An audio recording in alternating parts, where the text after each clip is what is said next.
On today's episode of Homeworthy, we're in the Cotswolds, a storybook stretch of the English countryside, where we'll visit 4 cozy retreats that feel like an escape from the hustle and bustle of everyday life. First, we'll see an antique buyer's 1800s cottage, a fixer-upper transformed with collected treasures and handcrafted pieces. Then we're welcomed to an artist's converted barnhouse, filled with a love of color, playful details, and cheerful style. Next, we're off to see a remarkable home, formerly a monastery, designed to be a warm family home and creative retreat.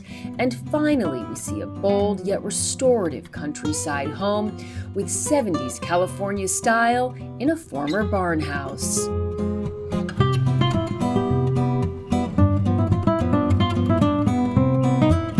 You're watching Homeworthy, where we believe every home has a story.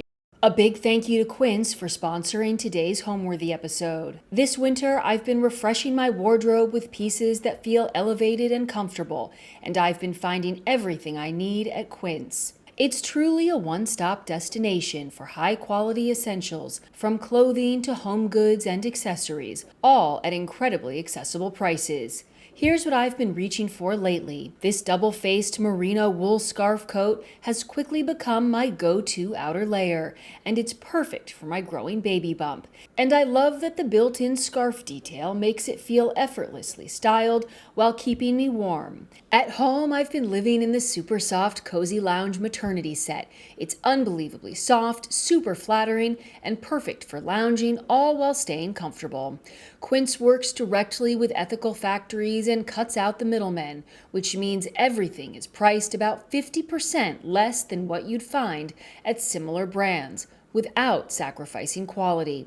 So if you're looking for timeless, feel-good pieces that are made to last, scan the QR code on your screen or click the link in the description box below to shop for everything I'm wearing from Quince.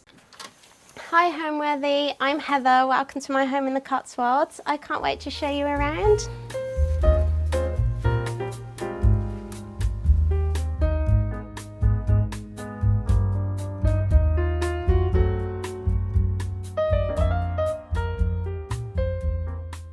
You're watching Homeworthy, where we believe every home has a story. Hi, I'm Heather Riches. I buy and restore antiques. I do printmaking and I sell them in my online shop, and welcome to my home. So we bought the house 7 years ago and we stumbled upon it on a bit of a whim really, because my parents lived down the road and it was a wreck. It didn't have running water, it didn't have a working toilet. And when we saw it, it was a really bleak January day and we just fell in love with it. We saw the potential just from about being here for 5 minutes, and we knew from the outdoor space as well that we could make it really homely. We had the shell of the house and we took it back to the bare bones, and we insulated all the exterior walls as well as insulating the flooring because we wanted to bring some warmth into it, being such an old home. And the house has changed quite a bit really in the last 5 years. We did the first renovation, I guess you'd say, and it wasn't really our style. We were trying to do what we thought was in style at the time, and the more we lived with it and the more my work progressed, we found we wanted to have a lot more antiques and a real typical country style. And we found that as soon as we started decorating a lot more with what we like, the house come together as a whole. So this is our kitchen, and this was one of the last rooms that we fully renovated. We wanted a freestanding kitchen, or people call it an unfitted kitchen, and this was actually an old, it was a workbench it was a pickle factory in Staffordshire. And we saw this and we actually got it off Facebook Marketplace, and we thought that's just going to be perfect for a unit because we wanted to have some big drawers to put everything in and have everything out in the open. And then this was also off Facebook Marketplace, and I'm very lucky that my dad is a carpenter, so he helped us fit it and we put all the woodwork around it. So we've kept this side as more of a traditional kitchen, and This is a reclaimed oak worktop that we got and we jointed together because we just wanted something really different. We wanted it to be quite sturdy, but we wanted something to look like it's always been here. So I painted that the brown, and then we built in the oven space. And when we first got the keys, this was all boxed in. So the wall went all the way along, and we knew there'd be a nice chimney from the brickwork on the outside. So we took it all the way back so we had somewhere to put the oven in. Because it's only a small space, we thought we'd have to be a bit more clever with what we use it for. So that's the kitchen space really. And then when we first had the house, this was it was blocked off to about here with a breeze block wall, and the roof actually fell in because it was being held up by cardboard. So we took that bit of wall out. This is where the original owners had their washing machine, so we've actually put that in the pantry, and we've moved all this back. So we opened this space out because we wanted somewhere to be more of a dining area, and now I use it more for work. But this was another old table that we got. It was from a dealer in Hereford, and I actually went to pick up a bench, but she had this beautiful table which had all her stock on it, and I got this for an absolute bargain price. I did intend to sell it, but it just fit really nicely with the dark legs and the pine tone over there, so we kept that as well. And then this is a bench that we had made by my dad. It was a big old walnut tree had come down, and my partner Sam, he milled the wood, and then we wanted a bench. We wanted something that would sit underneath, so when you open the door it doesn't feel too much of a stop-start with some chairs. So we had this bench made, and I just love the grain. I just love the little bead he's put in as well. So that's something I think I will probably be keeping forever because I really love that. So then this chair here was one I actually found on the side of a road not too long ago in Worcestershire, but I saw that the seat was elm and they just don't make chairs like this anymore. So as soon as I saw it, I was like, oh, I'm going to have that with the grain. And it just sits really nice. I love having something that no one else has. And I think if you're able to put little higgledy-piggledy different chairs and something old that's been repurposed, like a prep table is now a dining table, I just think that makes like a really special space. And one thing I've always loved is a natural wood grain, which is why we've left the beams raw. So the pantry door actually used to be floorboards in my friend's house down in Salisbury. So they couldn't use these boards, and we were like, well, have them, we'll do something with them. So that's our pantry door. And then inside the pantry, we've just got the white goods. I don't really like to have anything on show, but it's quite nice to just put all the dog food in there and everything. And yeah, jars. It's just handy being able to shut the door any mess. The kitchen really, I think it's my favourite room. Yeah, it changes quite a lot with what I do. Sometimes like furniture will be in and out, or we'll have different tablecloths. I'm actually not too sure what this is for. I'm not sure if it's for catching the spit on an old fire, or if it's in a what would have been an ashtray. But I really, again, a raw material, just the wrought iron, I just think it works really nice, especially in an old home. So anything that's either like, I like copper, the wood. But yeah, and then over here, these are some, it's a new print I've been practicing with, which I was trying out the colourway there. I did this really because I'd cut the liner and I wanted to check if the repeat matched up. So yeah, this is a print I'll probably be making into something soon. I was really happy with that one. And then in here, this is where I keep all my fabric and everything. So this we actually bought, again, off Facebook Marketplace. Another absolute steal. It's an old meat safe, which a lot of people use as a pantry alternative, but I scrubbed all the inside and I just thought it works so nice having all my fabric piled in there, which I'm got a long list of things to do with. The floor was, again, another really good buy. It's a company we found locally and they source all end-of-line tile stock. So this was taken out of a hotel in Italy and this was their last pallet. And we were like, well, have the pallet. We ended up buying a lot more than we needed. So we've managed to use it throughout the house as well. And this was my first time tiling and I actually loved it. It's my favourite renovation technique to do, I guess. But yeah, and we carried that through to the boot room. So the curtains I got from a car boot down in Salisbury a few years ago, and they have got a few little holes in, but I've never seen another pattern like this. I don't think you'll find the repeat anywhere else. And yeah, it's just nice to have something that I think you can't buy in a normal shop. It makes it a little bit more special. But yeah, I don't like paying full price for anything, really. So then over here, this is just my collection of finds, really. Anytime we do a dog walk, I'll have to have a little look in the river. And a lot of old things I've sourced. We got a metal detector and had a little dig around the garden.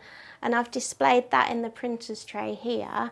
So this is an ever-growing collection that sometimes I have to take off and have a little clean, but yeah, it's like my favourite thing in the house.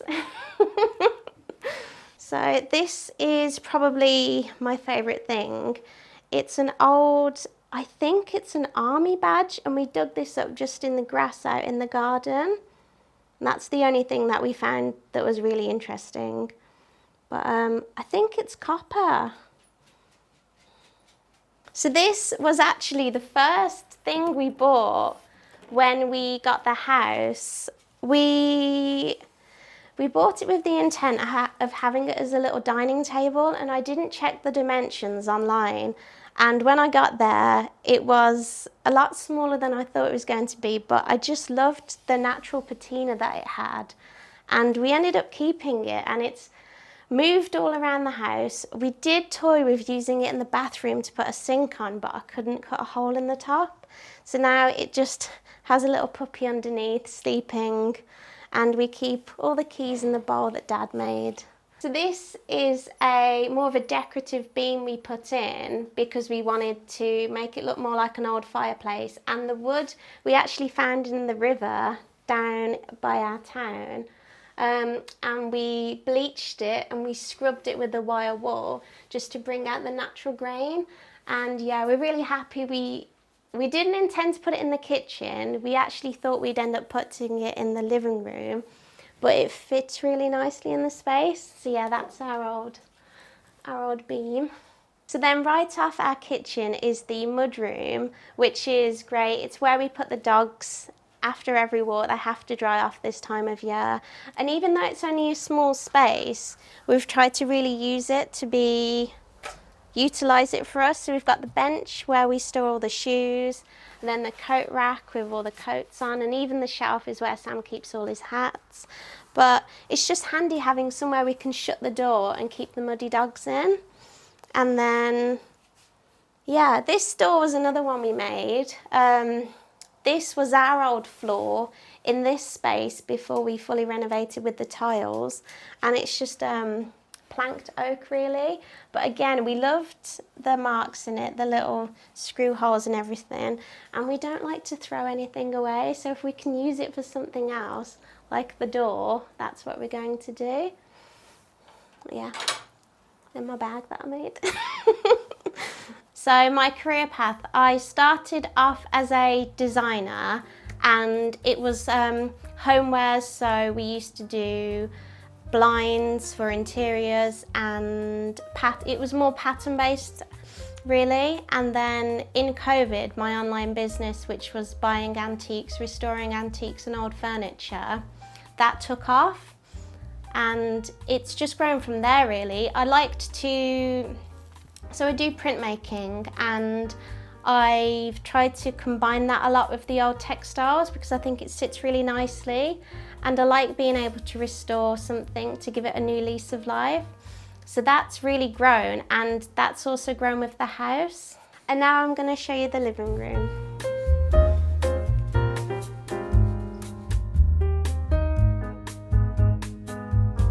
And this is our living room, and Willow and Pippin have decided to come with us again. Hey girlies! This is where they spend most of the time, is on the sofa, as most dogs do. And then in here, this was the first room that we fully renovated. We wanted a space that we could be comfortable and that we could make really nice all year round. So we had this was all boarded up, and we took it back, and we were so happy when we found the old bricks. And then we had a mantelpiece made. This was an old pew that had broken, and my dad took it away and made us this lovely oak mantelpiece. And then, yeah, I mean, we don't really have proper heating because it's quite an old house. So this really is what we use in the winter. I'm very lucky that we've got an endless supply of wood, but it does kick out some nice heat. And then I've just decorated it because we don't have the fire on at the moment. So this is something my dad has made. He's so talented. The house is really full of his wares as well. It's a little egret with an oak beak. And yeah, this is, again, I have my website stock dotted around the house. So I got this lovely cabinet for free, which I was overwhelmed with. And I just knew it would fit perfectly in this space. I put all my wares in there. A lot of it does come to fairs with me, but it is also on the website.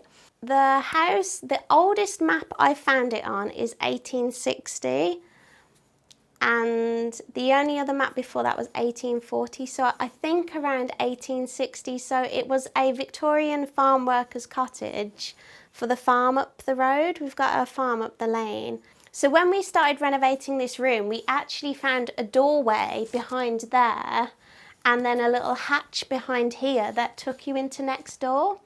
So we're not sure if it used to be one big house and they've made it into two smaller houses. But we thought that was really interesting, but we've boarded him up now, so we can't see next door. But yeah, it was only about this high though, so we're not sure about the history of that. Yeah, so what I really like about this space is how we've hidden the telly, because I don't like to see a TV on shows. So my dad made these cabinets and it just pulls out really. So yeah, when we want to watch the telly, we pull the screen out, and it's just nice being able to tuck that away. Makes it look tidier. Up here is where I keep all my books, and I love anything about folklore, anything a little bit spooky. I find it so inspiring. And this here is, I'd love to have a little library, so this is my little library. So this was my Christmas present last year off my dad. He started making birdhouses for people as gifts, and I said to him, I was like, you can't let people put them outside because they're going to get ruined. So this is probably my item if the house was on fire and I had to grab something. It sort of looks like our house, and he's even put the little dog leads in there. But the detail he's put in, and I just think it's so, I just love it. We have it on the table and we look at it from all the angles. He's put the little birdhouse on, but this is a really special piece. It's made all from, the wood is all locally sourced from Sam. So it's an oak porch with the bricks are Wellingtonia. So that's a really special piece. Anything, again, it's handmade, something. There's only one of these. I really love that piece. And then here, I started trying to teach myself how to make some lampshades, which was a lot more difficult than I thought it was going to be. So that's a piece I printed. That's an old tablecloth. And Yeah, I don't like to sit still really. I want to use the material I've printed to try and make something that, again, is a little bit different. So that's a practice piece, but we're getting there. This candlestick holder was actually next to the chair in the kitchen in someone's skip, and I knocked on the door and I was like, please can I have a look in your skip, as you do. And I just thought it was so interesting. I think it used to be a lamp and they've put a spike in it there, and I just loved the colours on it. I thought it had a real Bloomsbury style feel to it. So yeah, that is something I'm selling, but I don't mind it staying in the house for now. I have a background in textiles and I love anything old, patterned.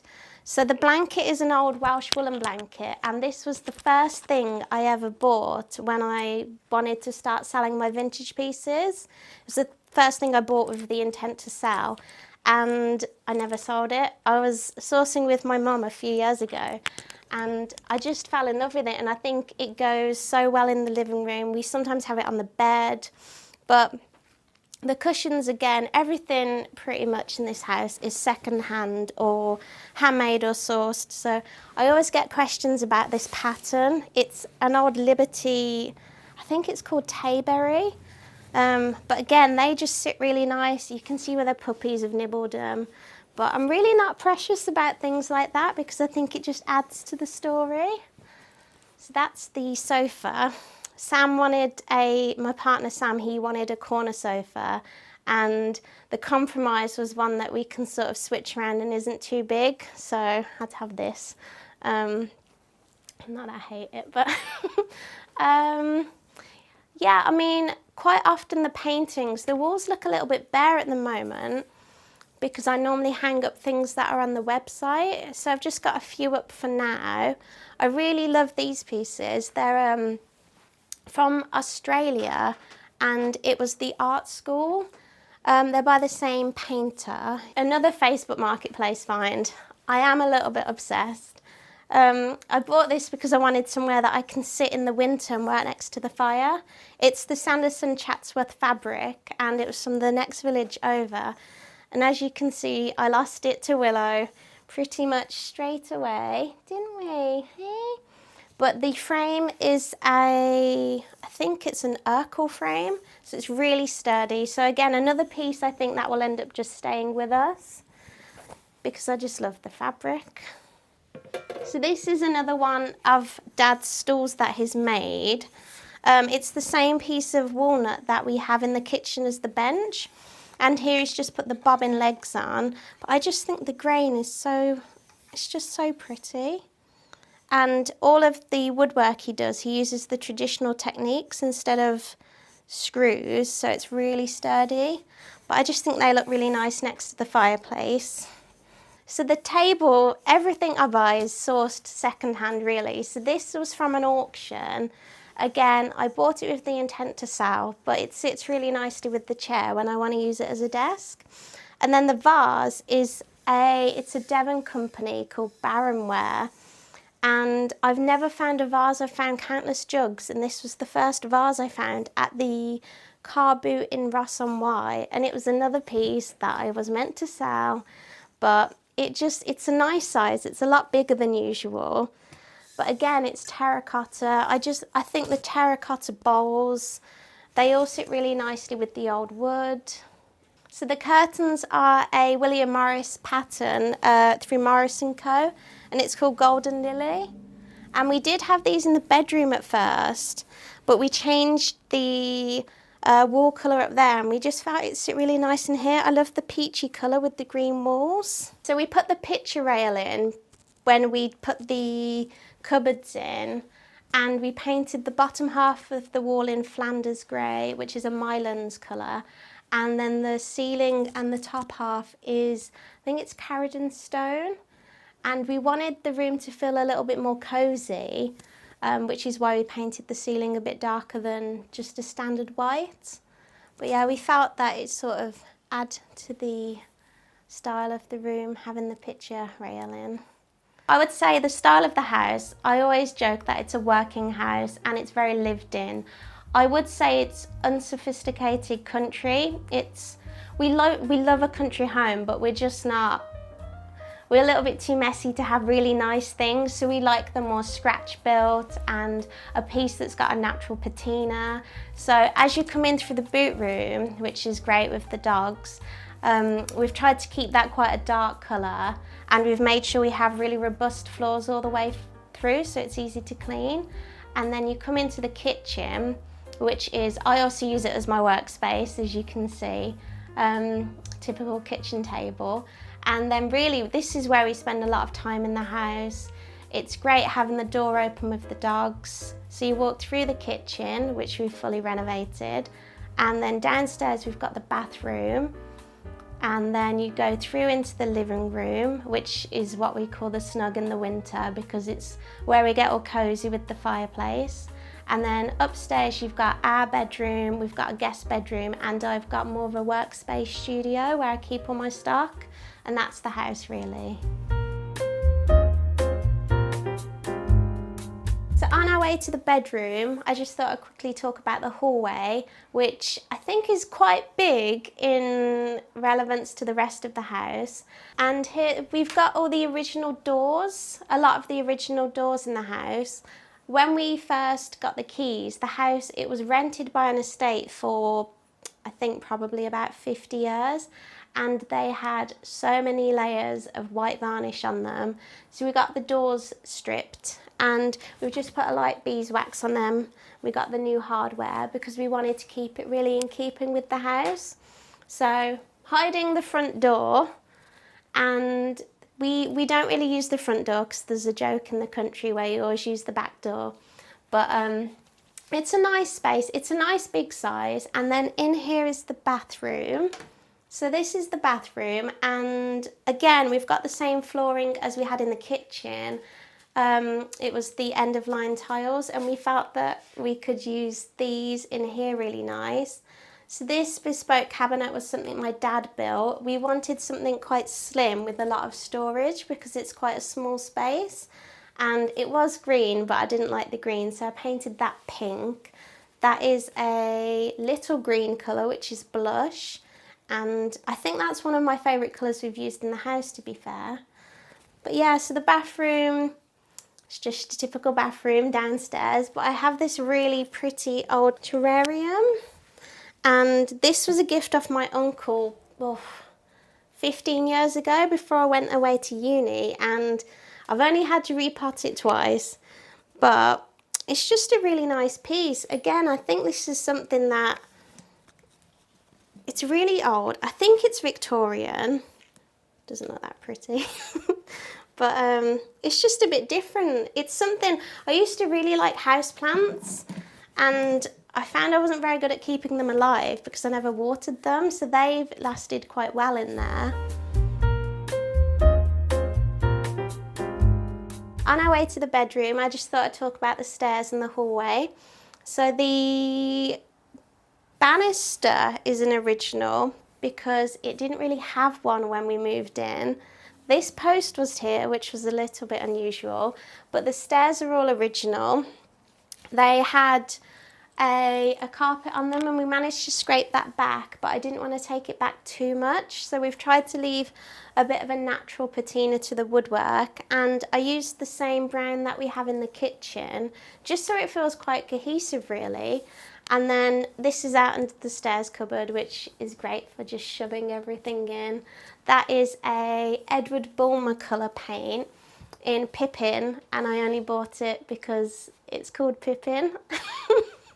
But yes, that's the hallway. Upstairs, and we've got this, it's a very striking wallpaper. I fell in love with the colours of the print. It's a Sanderson tally-ho, but it was something that was always used in a lot of country homes, and we just thought it was quite nice to have something quite traditional, and as it's such a big wall, it holds the print quite nicely.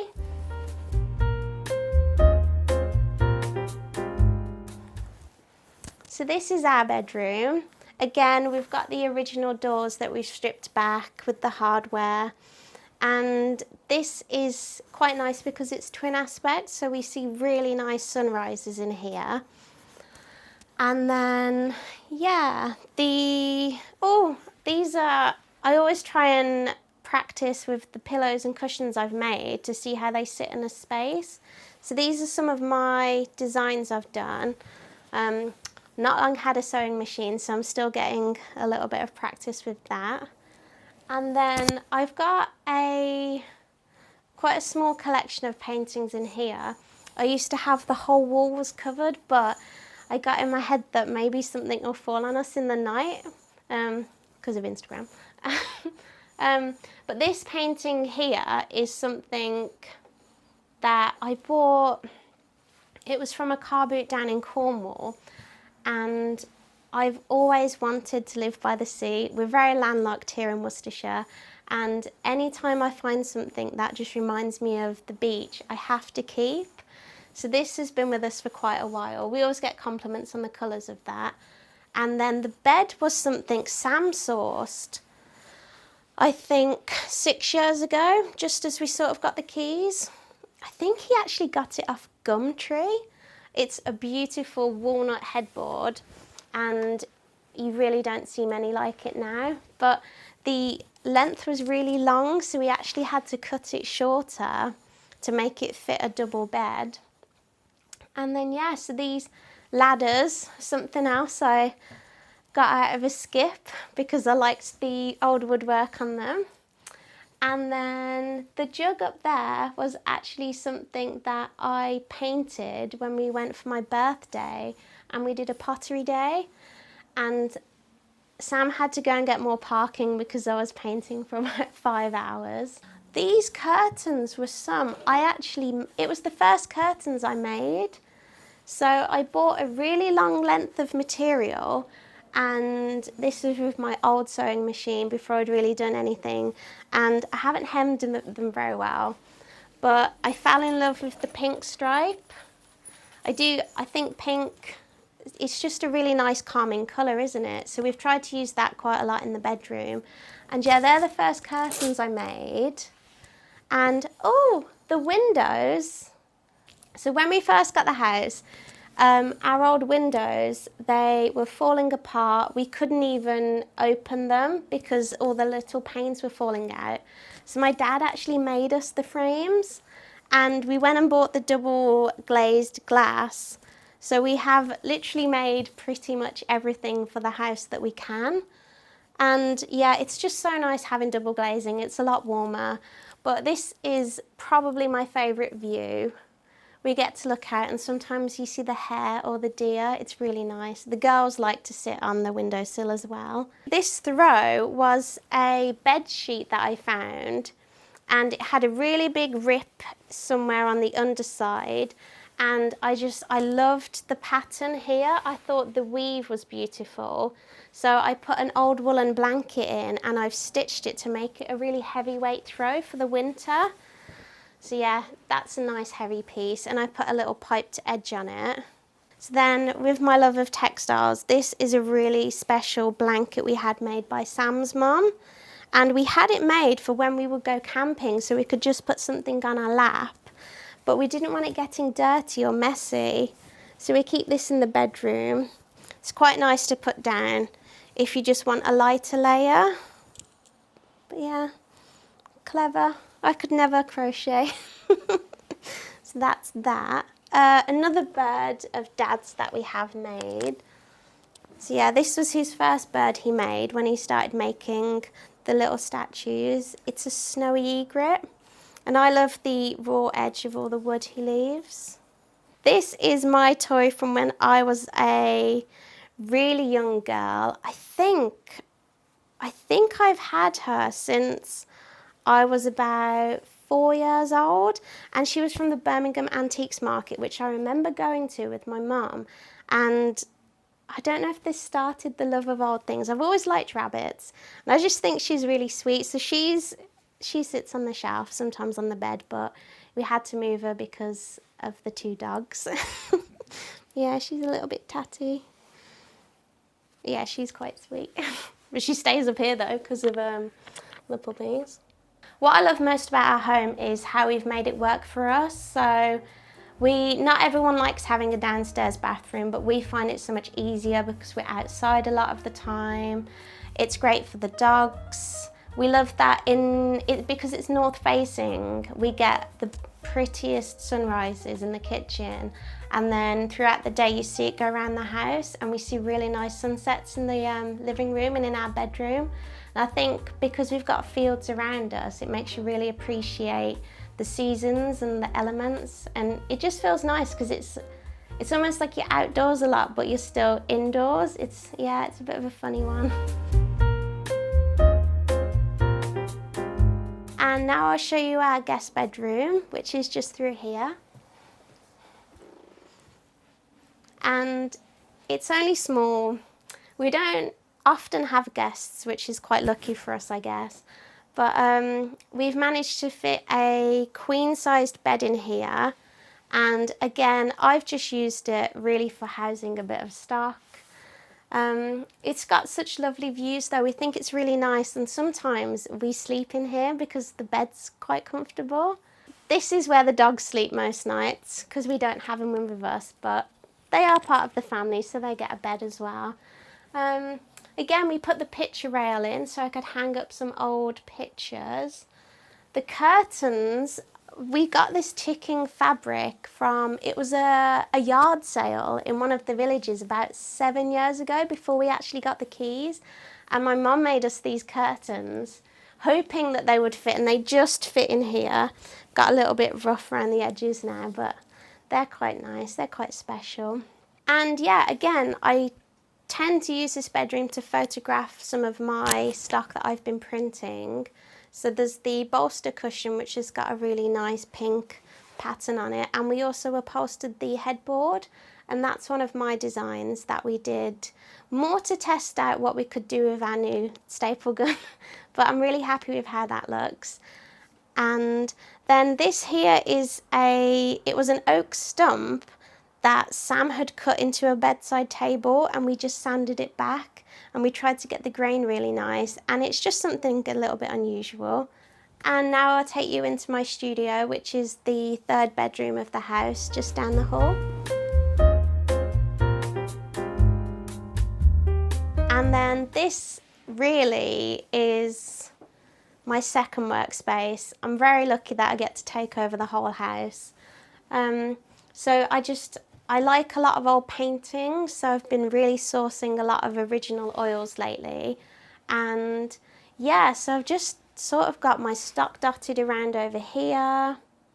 I started trying to paint a bit of old furniture, but it just took so much time that I'm not sure if I'll really progress with this. So a recent project I've been working on quite a bit is I've been making some old bags out of sourced and reclaimed material.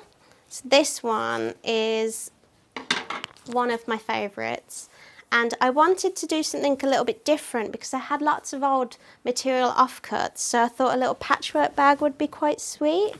So I've been making these recently, and it's just a way really that if a piece is going to go into landfill, I'm just trying to keep stuff out. Yes, I quite like that one. And yeah, I've been busy making, and I made another one. That one's all lined with like a ticking stripe. So this was a piece we sourced from a car boot in Monmouth, and I had to beg with the man. I'd spent most of my money and he did give it to me for a really nice price. And this is another one we've had for a few years now, but I wanted it in the kitchen to put all bowls and everything in, but it works really nicely up here, sourcing all my inks and my paints. And then another cabinet I got from an auction that was meant to sell and I've kept. That keeps all my old fabric in. And yeah, I have been trying to paint a bit of furniture, but it takes a long time. And at the moment, I'm really happy with this one, so I'm keeping it for a short while. So this piece, even though it's not very big, we actually had to knock it apart to take it upstairs, so we didn't scuff any of the walls.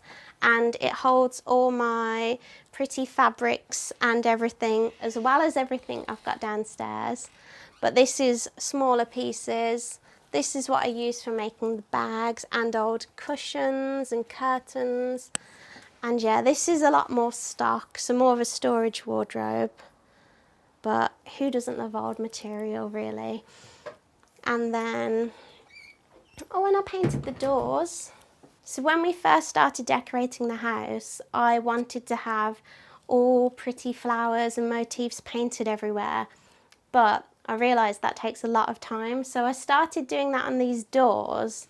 I took a bit of inspiration from some Scandinavian stairs. It was a motif I saw on Pinterest, and yeah, if I could, I'd have this all over the walls, but I need to keep a lot of the walls quite blank for photographing against. So that's quite a fun piece. Yeah. So the curtains, I've started making a new pattern and I wanted to test them out in a space to see how they'd hang. So this is actually an underline material, and I've just printed this acorn stripe onto it, but I'm really happy with how that's come out. I basically used the house as a practice for how things are going to look in anyone else's home, but I'm really happy with how they've come out. And again, we've got really pretty views out here. Everyone always asks why I don't have my desk next to the window, but otherwise I won't be able to photograph anything against a wall. But yeah, we're really lucky that we've got this outlook. There's actually, I found out the other day, the farmer isn't allowed to put any crops on here or any heavy machinery. He can just have it as the grass because there's an old prehistoric earthwork, which I'd love to find out where it is. I've been told it's somewhere in the middle, so that's pretty cool. I thought that was really interesting when I found that out the other day. Home means to me somewhere that you can feel comfortable and somewhere that you don't really want to leave. Like we'll go somewhere really nice for a weekend and then we joke that we just can't wait to get home, and we've made it really comfortable, really cozy. And I think home is just, yeah, somewhere that you just want to be, that you don't want to leave, where you're happy really. Homeworthy, it was so lovely to have you here today, but I've got to get back to work now. Thank you.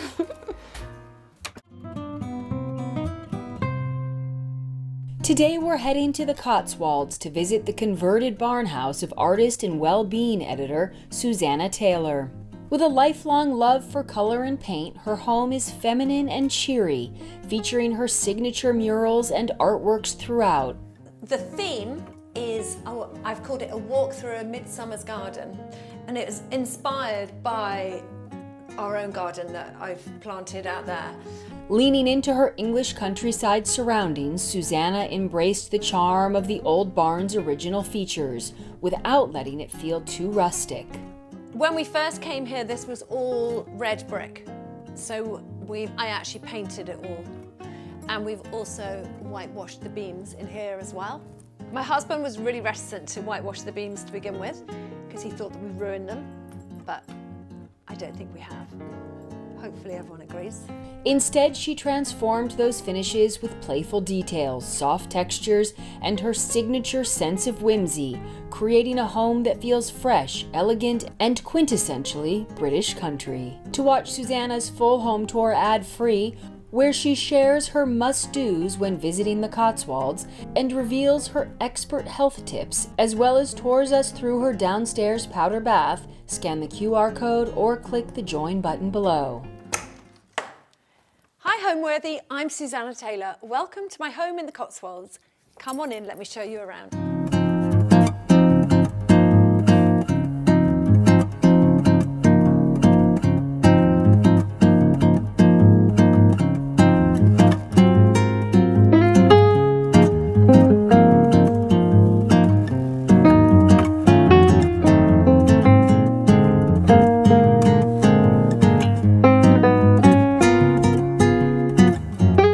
You're watching Homeworthy, where we believe every home has a story. I'm Allison Kenworthy, the founder of Homeworthy, and we take you inside the world's most beautifully decorated homes and introduce you to the brilliant people who live there. Hi Homeworthy, I'm Liz Lang. Welcome to Grey Gardens. Click the join button below to access all of our latest episodes ad-free and watch extended cuts of this and other homes, opening the doors to new rooms and exclusive content featuring our beloved hosts. I can't wait to see. I'm so excited.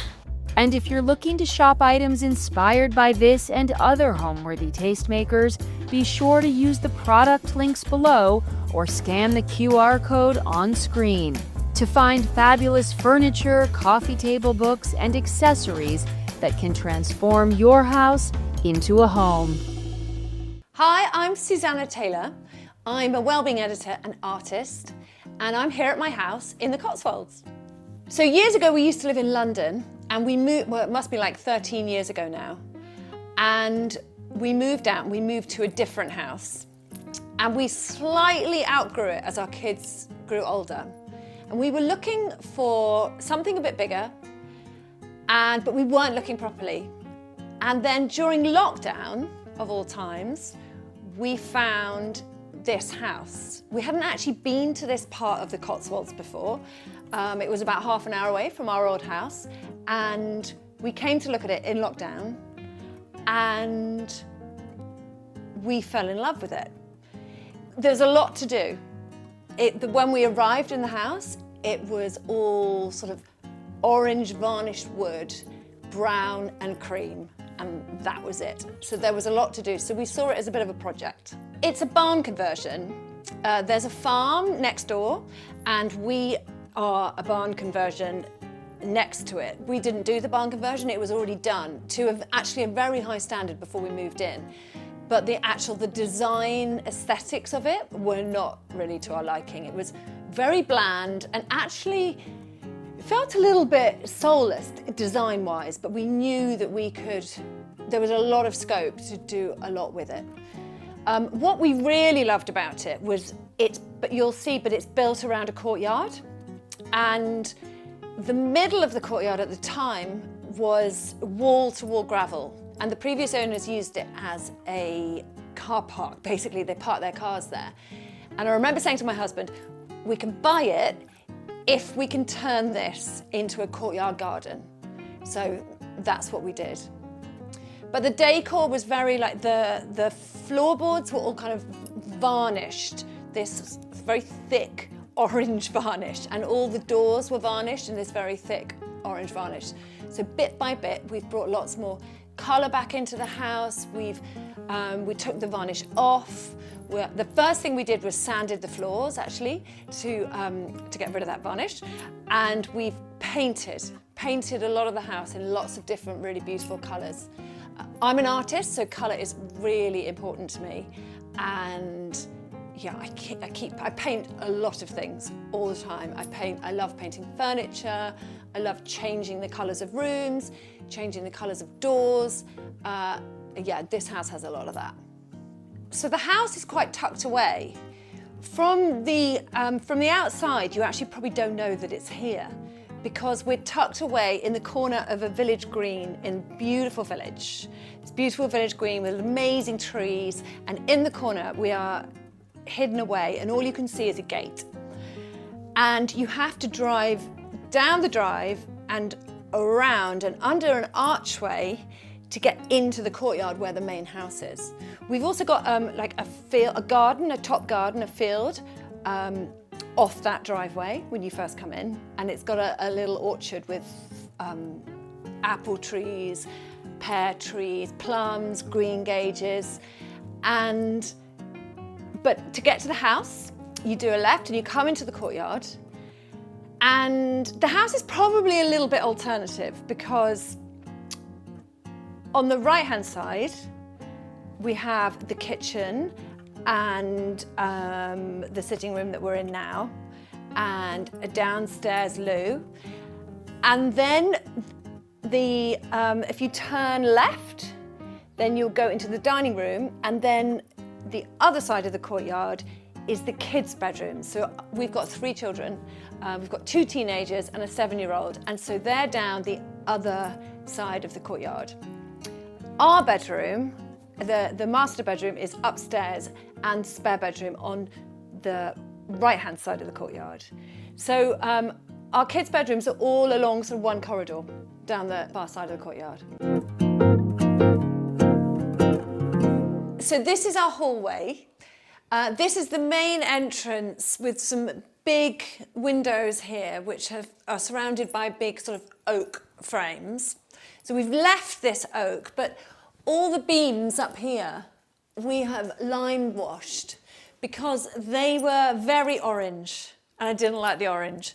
So we actually got a decorator to lime wash the whole lot to knock back that orange.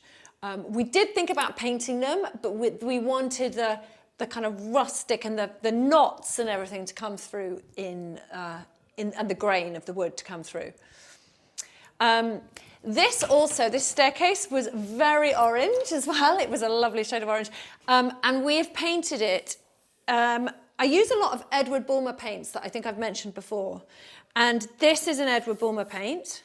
I believe it's milk white. I think that's a Farrow & Ball paint, this railing, and I think it's railings. The walls, I think, like I said before, I quite like having quite neutral walls that then we can add splashes of colour to. This is also an Edward Bulmer shade. This is one of my paintings. I've recently had an exhibition in London at the Edward Bulmer shop. They hosted an exhibition for me. And I've used their paints in all the backgrounds, so you can see their paint colours. The paint colour in the back of that one is French blue. And the whole exhibition was inspired by the meaning of flowers, basically. And it was Valentine's Day, and I remember looking at all the roses outside the florist, thinking, why do not all the other flowers have a look in? So I set about looking into the symbolism of lots of different other flowers. And so this one, these are stocks, and they stand for grace and resilience. So that's what that means. So here, there's a British brand based in Norfolk called Birdie Fortescue. And this is one of her lampshades. This is a Pookie lamp. This is also one of my paintings. And I love the frames. There's a local framer in Chipping Norton who did all the frames. And I love the fact that they have like a little gilt edge on the inside. And they were all mounted on linen to give it a slightly rustic, slightly raw sort of vibe. I have lots of books, sort of inspiring coffee table books and things that you'll see. And so I sort of collect them. They're sort of dotted throughout the house. This piece, I just loved the colours of it. I love all of the colours on it. And we found it it's a shop called Touch of Dust in Shipston, which is about 10 minutes from us. And yeah, I managed to barter him down. I think he also has a shop in London, actually. Yeah, I just love the colours and the really rustic vibe and how they've achieved this very sort of raw finish. I love terracotta. I love terracotta in colour and I love terracotta pots. This is actually a fake geranium. I think it's a really good one. Hats. We love hats. This runner and the carpet upstairs is from a company called the Unnatural Flooring Company. We really love the look of sisal and that really sort of natural, rustic feel. But we have so many friends who have bought carpets, and if you spill water on them, you'll know if you have sisal, they get absolutely wrecked. So we came across this company that a carpet company recommended to us. And basically, you can even pour bleach on it, apparently, and scrub it off, and it won't stain. So it's really hard wearing. It's a bit hard underfoot, but I think it looks great. And they've edged it in this lovely sage green. Here, I found this pot. There is an incredible, it's one of my best finds actually that I should have added into my day out in the Cotswolds.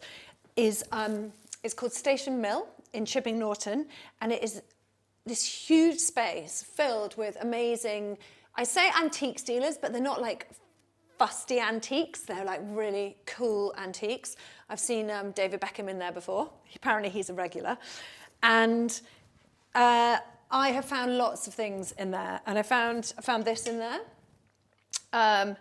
This was a table that used to be my grandmother's, and it was brown. I'm not that keen on brown, so I've painted it, and that is an Edward Bulmer shade again, and the colour is Vert de Mer, which is a beautiful greeny blue, as you would expect from the name. This is from Pookie.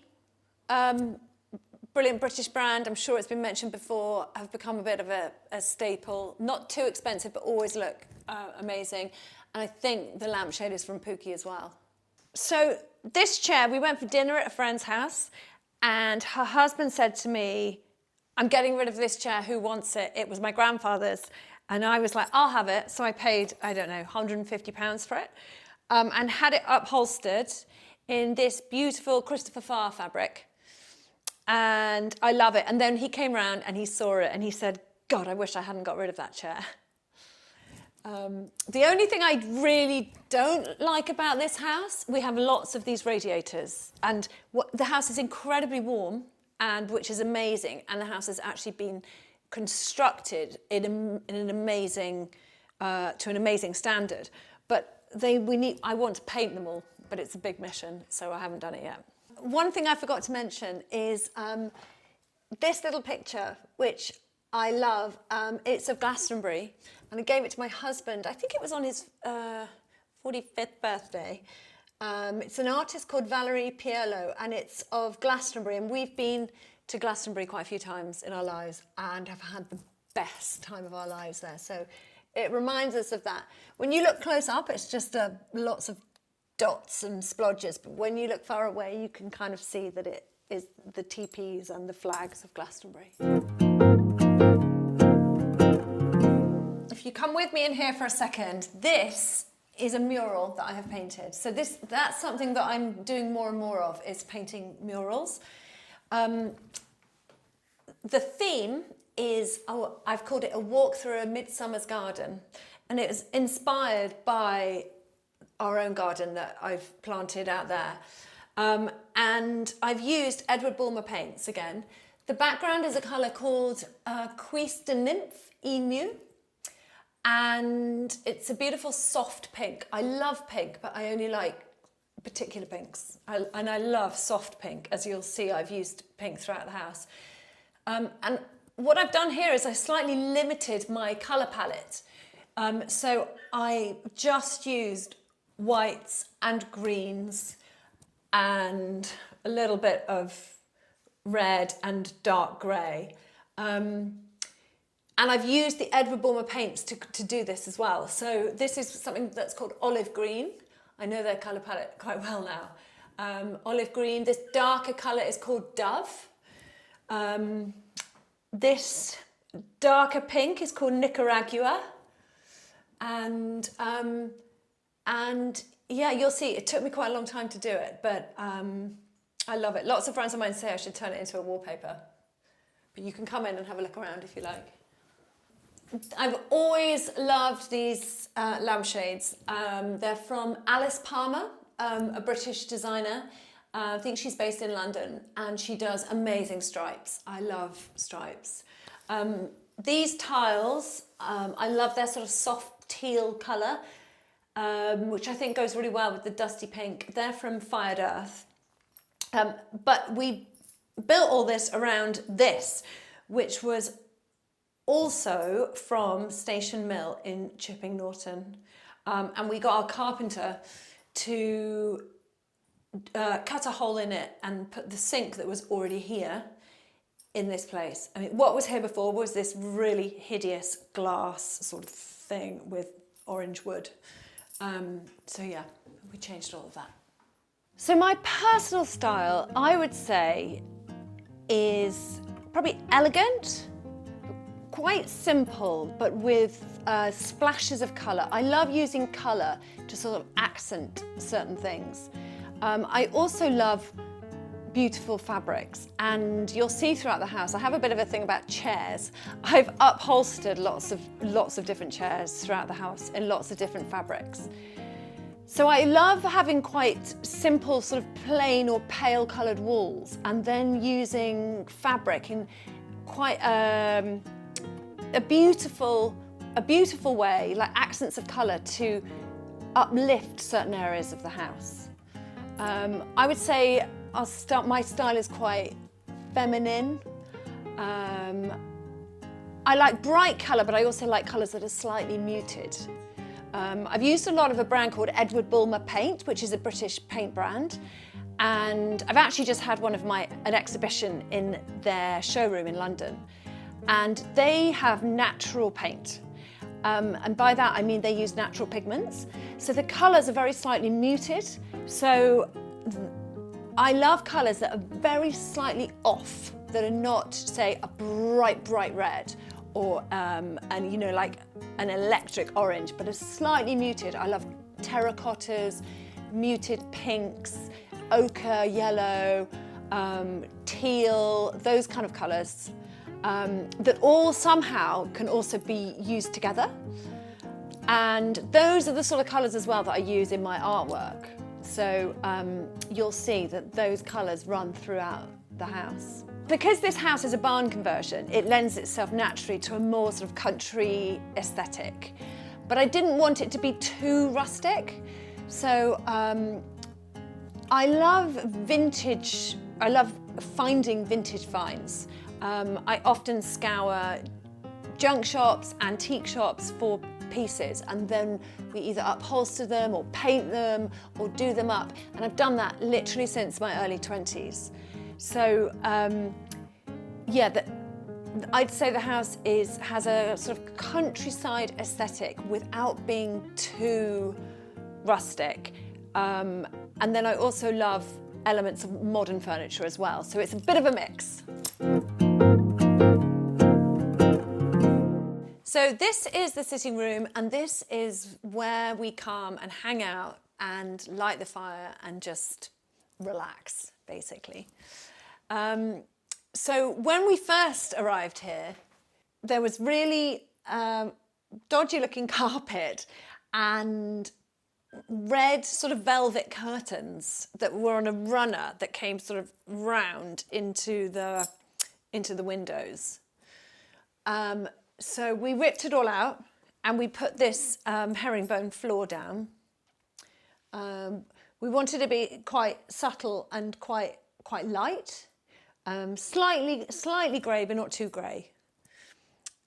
So yeah, and I've got a bit of a thing about green. I love green.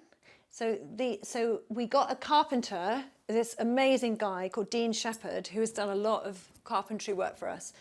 He has done the bookshelves and the cupboards here, and you'll see the big bookshelf here. And then we've painted it in, I think it's called Culk Green from Farrow and Ball. The light fittings again are from Pookie, and the lampshades, which are like a sort of a Hessian, which I really like, is the sort of like rawness of them. They're from Birdie Fortescue. And the sofas are just a nude shade. Now this, instead of having a coffee table, I really like the idea of having an ottoman. And this fabric is from Fermoy. I love Fermoy's fabrics because I was talking about the sort of the muted shades, and they're so good at that, like a slightly dusty sort of petrol blue or an ochre yellow or a soft sort of red. They do amazing colours, and I just love this. Oh, and this is barley. I like barley. This is another find from Station Mill in Chipping Norton, the place where I saw David Beckham. I found lots of things there. I'm just thinking what else I found from there. Over here, there is a chest that's got the drink on top of it, And that is also from Station Mill in Chipping Norton. So yeah, we really like the, I'm not sure how they've achieved this, but I think, you know, you add a paint and then wipe it off or sand it down. And I like that slightly raw, rough finish. This is a chair that used to be my husband's parents'. It was in a very old, knackered looking fabric, and so we had it reupholstered. And the back of it is actually really interesting because it's got this sort of triangular shape, and the fabric goes all the way around the back, so you can see. And I just like it because it's very different, and it actually looks like it would be really uncomfortable, but it's actually really comfortable. Sort of the perfect height for relaxing and putting your elbows on. And again, this is a Famoy fabric. Oh, hi, Bonnie. Get down, get down. Okay. So this rug, and the good thing about the Famoy fabrics is they all seem to go together. So this is Famoy, the ottoman is Famoy, and then this fabric from here is Famoy too. I actually got this fabric. They have a showroom, maybe it's where they make all the fabrics, in, it's sort of like 2 hours away, but they have a big sale. I'm trying to think where it is. It's heading towards Somerset, I think. I think it's near Marlborough, actually. And they have a lot of fabrics that have just a slight nick in them, and they sell them off cheap. So that's actually where I got this fabric. That's a really good little find. This is one of my paintings that I did. I think I did this one in lockdown, actually. One of my first attempts at oil painting, actually, which I want to do a lot more of. And yeah, lots of dahlias. So I am hugely inspired by nature. It's one of the only things that I really want to paint. So I'll show you some more of my paintings as we go round, but I just think there's so much beauty in nature that we pass by so easily and so readily. And I love, that's one of the reasons I love painting nature, is actually it makes you really stop and be mindful and notice the sort of small things in life. Okay, it's a small thing, but I love these tassels. I love the colours of them. I can't remember the name of the person who made them, but apparently she specialises in tassels and they're beautiful. I've got a few of them. This is another find from Station Mill. Every time I go to Station Mill, I have to buy something. Lots of inspiring coffee table books. I've got lots of art books, photography books, fashion books. I've always loved these pots from Bridie Hall, and my husband gave me one for my birthday. I think this was my parents. So we love kind of old things and new things. I really would quite like to get rid of this big black fire, the flue, and replace it with something a bit more attractive. But it's quite a mission, so I'm having to wait for that at the moment. But when we first came here, this was all red brick. So I actually painted it all. And we've also whitewashed the beams in here as well. My husband was really reticent to whitewash the beams to begin with, because he thought that we ruined them, but I don't think we have. Hopefully everyone agrees. All the cushions this is a sewn fabric, as is this.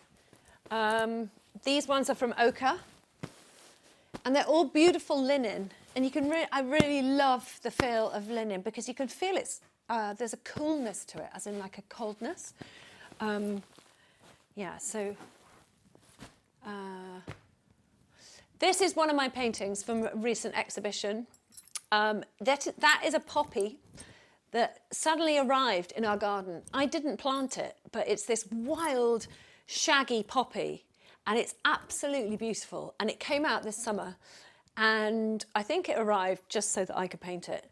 And yeah, and I've had to share it. I've had to share the seeds with lots of friends of mine because they kept asking me where it's from. This is a well-known Slim Aarons print, which I love. I love Slim Aarons' work. I just think it's fun and bright, and you know, it's a bit of a you know, takes you away on a dream that we could never achieve. That is another painting I did with a friend of mine, an artist called Gemma Powell.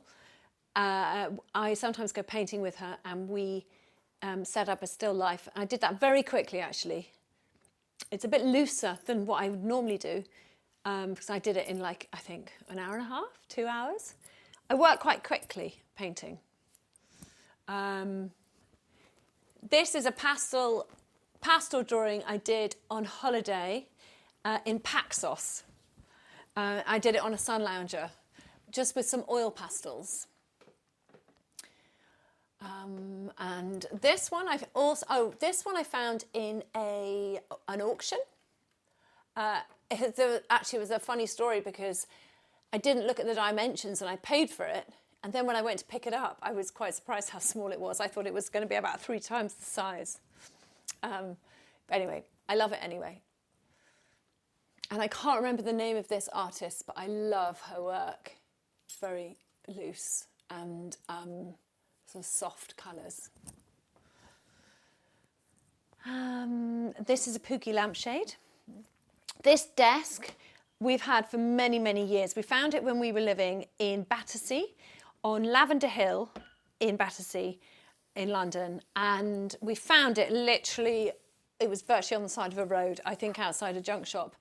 And we painted it this lovely teal shade. I think we first painted it like a pale shade, and then recently we painted it this dark teal, and we changed all the knobs, which I think are from Anthropology, which are like hairs, 2 hair heads, and they're both hairs. They're hair heads and 2 little hairs running along. This was a pencil sketch that I did years and years ago. When we first got married, we went on honeymoon to an incredible place called Singita Lobombo in South Africa, in the Kruger National Park. And one day, in front of us, in the truck we were in, a whole herd of elephants came down a hill and crossed a little river in front of us. And the mummies and their little baby elephants were all like playing around. And anyway, I did a picture of it for my husband's birthday once. And this is our piano. I did sort of up to sort of grade 5 when I was at school. So I don't play loads, but I wish I played more. I am pretty musical in a sense that I sing all the time, and I love music. In fact, I wrote the lyrics to a friend of mine who's called Jack Savaretti, who's a singer here in the UK, and he's had many albums out. And I wrote the lyrics to one of his songs called Dancing Through the Rain, and it came out as a single. And so that's my claim to music fame. So look that one up, Dancing Through the Rain by Jack Savaretti. I think I'm better at the lyrics side than I am playing the music side. And these are our bookshelves. I try to edit it down and my husband says we should get rid of some books, but I find it very hard. And neither do I want to get rid of them, to be honest. Once upon a time, I did arrange it in colours, and then I found that too ordered, so I've mixed it all up again. So now I'm going to take you through to the kitchen area. We're waiting to do the whole kitchen up because we want to knock some windows through, but I'll show you what we have so far. Colour is very, very important to me, actually. If I was to paint a room, say, a shade of red that I really didn't like, I'd have to change it. I find, as an artist, I'm quite sensitive and always have been to sort of my surroundings. I also couldn't live in a dark house, so this house is very, very light. I actually find it hard to be in very dark rooms. I don't feel comfortable in them. I love the light. And the more, because I'm a wellbeing editor, I actually know now that actually the light is so important to our well-being that I can understand why I'm slightly repelled from dark rooms. So the lightness of this house is actually really important to me. And colours. I surround myself with colours that make me feel good. So this is our kitchen. We're kind of making the best of it at the moment because what we actually want to do at some point is we want to get rid of this bit. We have to keep these because it's holding up the ceiling. And we want to bring a big island out here. But at the same time, we want to knock a window through this wall. So we're just living with the old kitchen for now. But that's something we want to do in the future. But this is a kind of an area where we come and sit and have a drink while we're cooking, and just a bit of a social area, which we love. This is an old dresser that I bought on eBay years ago when we very first moved out to Oxfordshire. And I've recently repainted it. The colour is called Jonquil, and again, it is by Edward Bulmer, the natural paint company. The amazing thing about Edward Bulmer is, like I was saying, is they're soft shades. Because they use natural pigments, they will never do a bright red. Everything's slightly soft because of the natural pigments that they use. These are jars, not just for display. I actually do keep my pasta in here, flour here, seeds. As a wellbeing editor, we try and make all our own food within reason, but we really do try and eat healthily and feed the kids healthily. There's lots more cookbooks in the sitting room. This I found in a junk shop. I love that, this pestle and mortar. It's very heavy, actually. This is something my husband found, and we just keep all that stuff in it, you know, paperwork and things like that you just don't know what to do with. I love these cabbage plates. I've always loved them in different colours. I can't remember the name. What are they called? Bordello, yeah, one of those. These are baskets that we've just collected over the years. As a wellbeing editor and beauty editor, sometimes we get sent gifts, and often we used to get sent hampers and things, and so we've just collected things over the years. That's from Fortnum & Mason's. These are two of my paintings. They are all actually from my recent exhibition. They haven't sold yet, but I thought they go really well in here. And these are also my paintings, these big ones. When we lived at our old house, I decided, we had an apple and a pear tree. We didn't have many trees. We had 2 trees in our garden, and it was an apple and a pear tree, so I decided to paint an apple and a pear. I should probably get them framed somehow, but I quite like them as they are. This sofa, I actually bought it off a fashion stylist, and she advertised it on her Instagram and said, I'm selling it for something like £700. Who wants it? And I thought it would have gone, but actually I got it. I had these cushions made by a local upholsterer. And this tree, I love this tree. It just adds a bit of greenery. Apparently it's called a money tree. So I'm hoping it's going to bring us lots of prosperity. And that is from a company called Plant Drop. And I often think that online plant companies, you never know quite what you're going to get. But actually, Plant Drop, when you get their trees, they seem to be really, really good quality. These paintings are also mine. whenever I go abroad, I paint different things. I paint the foliage and the fauna and the flowers of particular places. And one day I hope I'm going to fill a big wall covered with lots of different paintings from lots of different countries. And these were the wildflowers and the fruits of Puglia in Italy. We've been on holiday there quite a few times and we absolutely love it.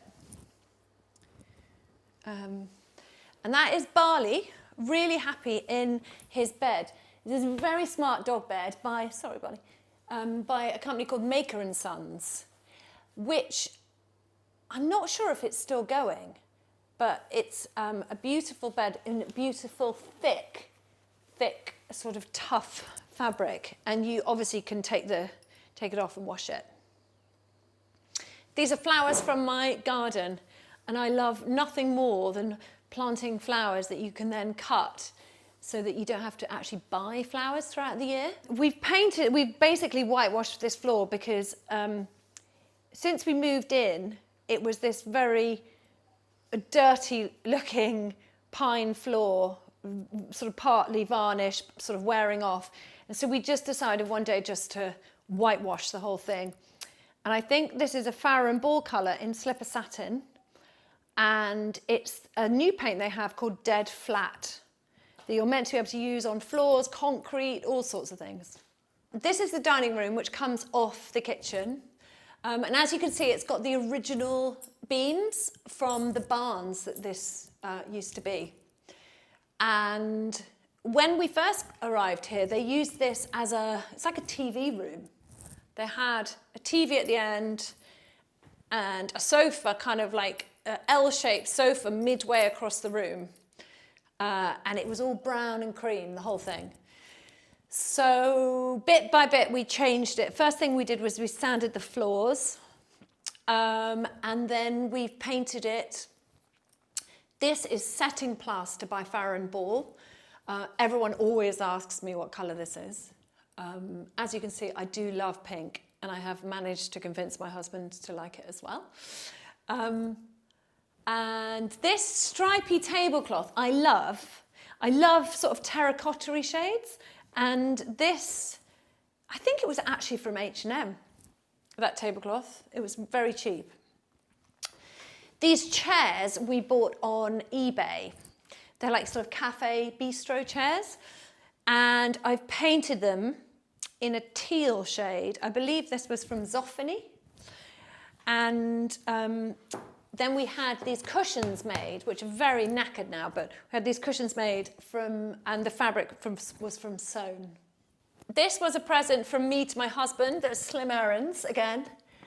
And I gave it to him for his 50th birthday. He loves skiing. We love being in the mountains. And I love the really retro vibe. If you look closely, you can see everyone's sort of retro 70s outfits.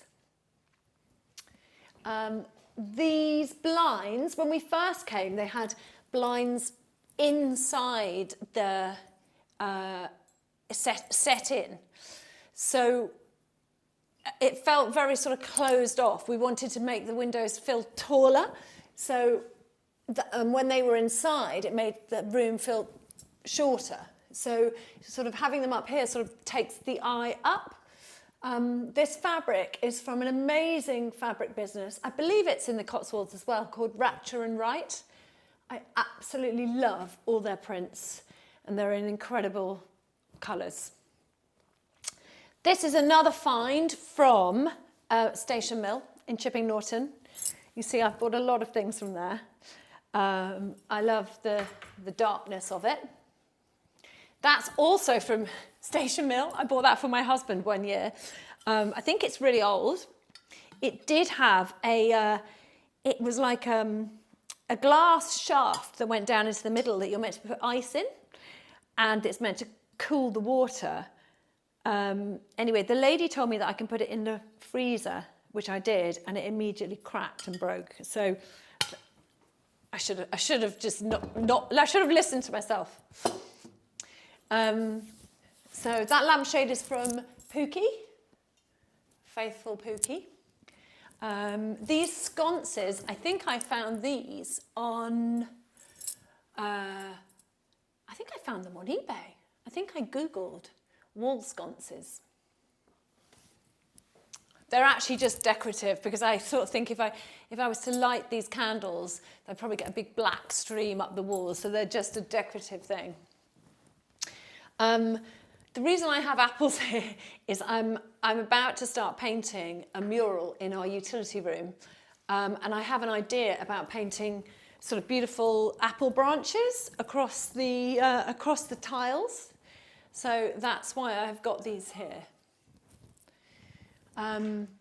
These botanical prints over here are also from Station Mill, but I had them remounted and reframed.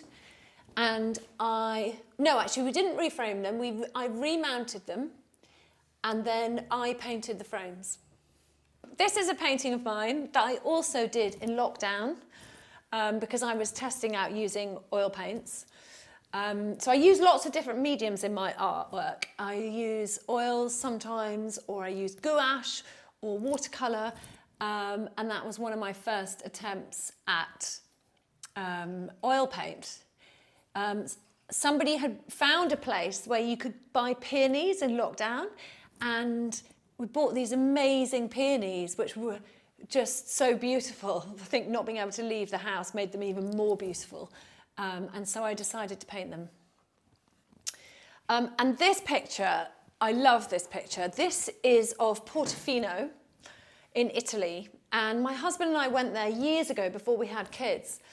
And there's a big church at the top in Portofino, and there's a bit of a hike to get up there. And we went up there, and there was an art exhibition on, I think, in the church. And it's this local artist, and he does all these etchings, but then hand finishes all the etchings with watercolour. And in the rocks here, you can see little faces and things. So there's a lot more to it than actually meets the eye. But I love it because whatever room you put it in, it totally blends in. And this doorway, so when we first got here, we thought, let's do something different. Let's paint the window frames in a dark teal colour. And then we did it on a few of the windows, and it just made the room feel sort of crowded and less light and a bit dark. But we'd done this, and so we kept this doorway, which I love. So as a child, I was incredibly artistic, and I was the girl at school who never stopped painting, never stopped drawing. I drew on my friends' clothes, I drew on my clothes, I drew all over my homework. And if you'd ask any of my friends who I was at school with what I would have done for my career, they would have said I probably would have been an artist for the whole time. But I ended up going into magazines, first of all, because I was absolutely crazy about fashion. I wanted to be a fashion editor, but I actually ended up being a beauty and wellbeing editor. And I started out on quite an unknown avant-garde magazine called Scene magazine, which is no more. And then I went to work on the launch team of Glamour magazine at Condé Nast. And that was incredible. I had the most incredible time. It was really fun. It was my 20s. I was flying back and forward to New York, styling shoots, and that was amazing.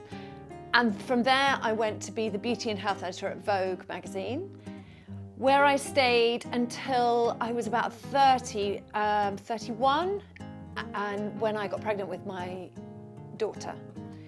And then I actually made the bold decision to leave Vogue. No one could believe it at the time. Everyone was like, what, are you going to leave Vogue? But whilst it had been my dream to be at Vogue, I also found it slightly stifling. I wanted to be able to express myself in a way that I couldn't, and I wanted to do things like do my artwork, and I just couldn't carry on doing that sort of thing if I was at Vogue. And so I made the decision to leave. It was a really big decision at the time. And I went freelance. And then, so my art has like woven itself in and out throughout my life. Because at the time, I then started up an art company selling kids' prints that I designed. And it was called Bella Oscar, and it was named after my oldest children. Anyway, I did that for a couple of years, but I was doing a freelance beauty stuff on the side. And then I got asked to work on the launch of a website called Get the Gloss. I had started a blog called Get the Gloss, and as well as doing my art stuff. And I then spoke to an investor, and we turned it into a much bigger thing. And I was working with a journalist called Sarah Vine, who's quite a big journalist in the UK. And we grew it into a much bigger website. So it was like a baptism of fire starting this website. I'd had no experience before working for a web business. And I did that for probably 5-6 years, and then I left. And I decided that basically I was commuting from here into London virtually 3-4 days a week, and it just got too much, to be honest with you. And so I decided to cut back, and then eventually I left. And I went freelance, and I've done a lot of things from in the last sort of like 8 years, from writing about wellness for Grazia magazine to the Times to the Telegraph, like lots of like amazing publications. But more recently, I've been really drawn back to doing all my artwork, and my artwork has been running alongside my journalism for years and years. And I can show you, but I've done lots of packaging. I've done packaging for a brand called Bramley. I've always done things on the side. But more recently, I've felt that I need to use it more. I think my return to my art is also, I'm wanting to get offline a bit more. I want to be able to use my hands, and I want to be able to have a real go at doing my art before it gets too late. Again, this is another room with all the original beams from the original barns. And when we first came to this house, it was a bit of a nothing room. It had sort of a random bookshelves and lots of sort of different plants, and I don't think they used it for very much. But I now use it as my studio. I've managed to convince everyone that I need to have my own studio here.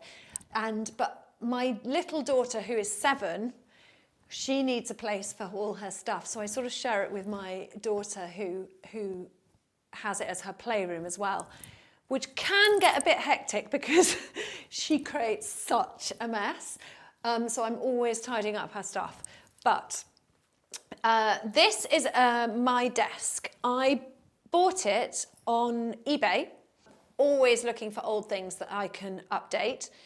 And I think it used to be like in the army or something, because when I first got it and I opened the drawer, there were lots of stamps that had something to do with the army. So maybe it has some kind of history. I painted it underneath in this shade, which is Brick by Edward Bulmer in their Eggshell. And I've got a bit of a thing about terracotta. Absolutely love it. Again, this plant was from Plant Drop. And I love the feel that it brings the outside in. Don't ask me where this chair's from, I can't remember. I've got lots of pens and paints and lots of some designs that I've been working on actually recently here. I've just painted a mural on the wall of a company called Ancient and Brave. Ancient and Brave are this amazing wellness brand in the UK, and they're absolutely flying, and they create supplements basically, and using sort of old traditions and rituals as their sort of the heart of the business. And they've just moved offices because they're expanding, and they wanted me to paint a mural. So I came up with 3 designs, and these were the designs. They wanted a moth, and in the end, they've gone for this one. If you have a look on my Instagram, which is Susanna Taylor _, you can see the finished thing. But they loved it. It's absolutely enormous. And when I went to paint it, I didn't have a ladder big enough. I didn't realise how tall it was going to be, but they love it. And the moth has ended up being sort of this size. For the same company as well, I do lots of illustration work, and they also asked me to come up with some designs for some Christmas crackers that they wanted to do. So these are 3 designs that I have come up with my illustrations on them. They wanted them to look wintry without being Christmassy, as it were. So, so there's lots of things that relate to all things celestial, like stars and the sun and the moon. But then there's lots of nature, so there's mushrooms and rose hips and leaves and all sorts of things from the natural world. So that's a recent project. This is a fake geranium, so it's in bloom all year round, but I think it's quite a good one. It's from a shop in Stow on the Wold near here. Now this is something I did earlier this year. So I've recently decided to really go for it with my art. And I remember saying to my husband what I wanted to do was really create things for people's homes that were really beautiful, that really brought some kind of meaning to people's homes and, you know, made their homes more beautiful. And this is one of the first things I did earlier this year. I bought this, I think I bought it on eBay. I literally bought it for about £40, this chest. And I went to St. Lucia last year on a wellness retreat that I was running with a friend of mine. And I took lots of pictures of hibiscus and hummingbirds and butterflies and all the beautiful flowers and the leaves and things out there. And I've recreated it here, and the bugs. And this again is using the Edward Bulmer paints. So you can see how, when I talk about them being slightly soft, there is a softness to it, and they're actually really, really lovely to paint with. So this is their brick, which I've used on my desk, and this is Vert de Mer.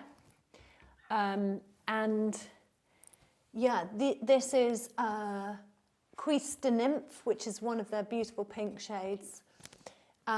And somehow the colours just sort of blend seamlessly into every room. These knobs I have also changed using Matilda Goad's hardware. She does the most beautiful hardware that literally can just transform things. So I want to paint more murals and more furniture because people have been asking me for it.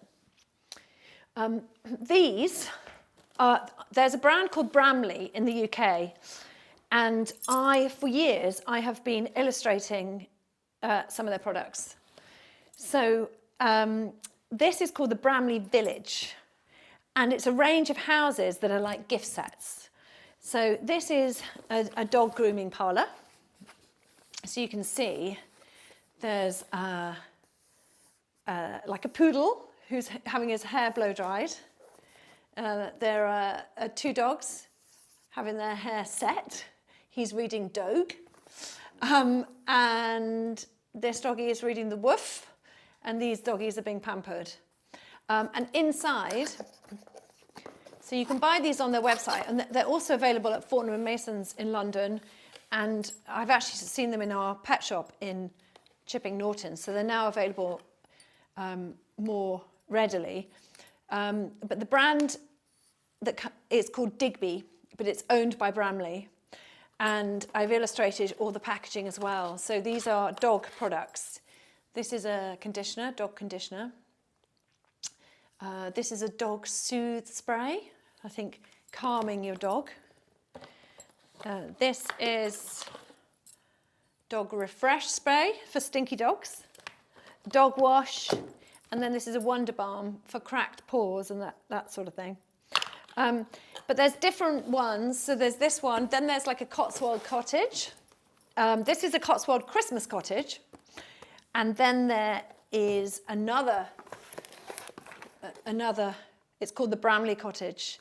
And inside, you open them up and the products are inside. So they make beautiful gifts. So I've illustrated the whole thing. And then this one is for gardeners. It's a greenhouse. And then this one is a dovecote. It's called the Bramley dovecote. I think this is available on their website, but it was also commissioned for Fortnum & Masons in London. And these are just some of my drawings. I often draw my daughter, Willow, she loves our dog, Barley. So this is the Ancient and Brave packaging, my original drawings, just different sketches. And these are also my paintings I did a couple of years ago. As I said, I'm hugely inspired by nature, and I really want to try and use my art to, I don't know, to do some great things, because I really think that we, well, as I've said here, we need to leave this earth better than we found it. And what else? So this is a painting from my recent exhibition. The different flowers in here mean healing, protection, and bliss. This is very heavy. Every time we've moved, it's come with us. It started in London when we lived in London, and we found it in Wales. And the shop was called Yertis, spelt Y-E-R-T-I-S, which is a pun on here it is in British. So every time we refer to this cupboard, we call it Yertis. So we say, where's the coat? Oh, it's in Yertis. So this cupboard is called Yertis. But we painted it. I think we painted it in lime white by Farrow and Ball. And then I painted these stars more recently. It's incredibly heavy, but it was once upon a time, it was brown, dark brown. And I keep all my art stuff in these baskets.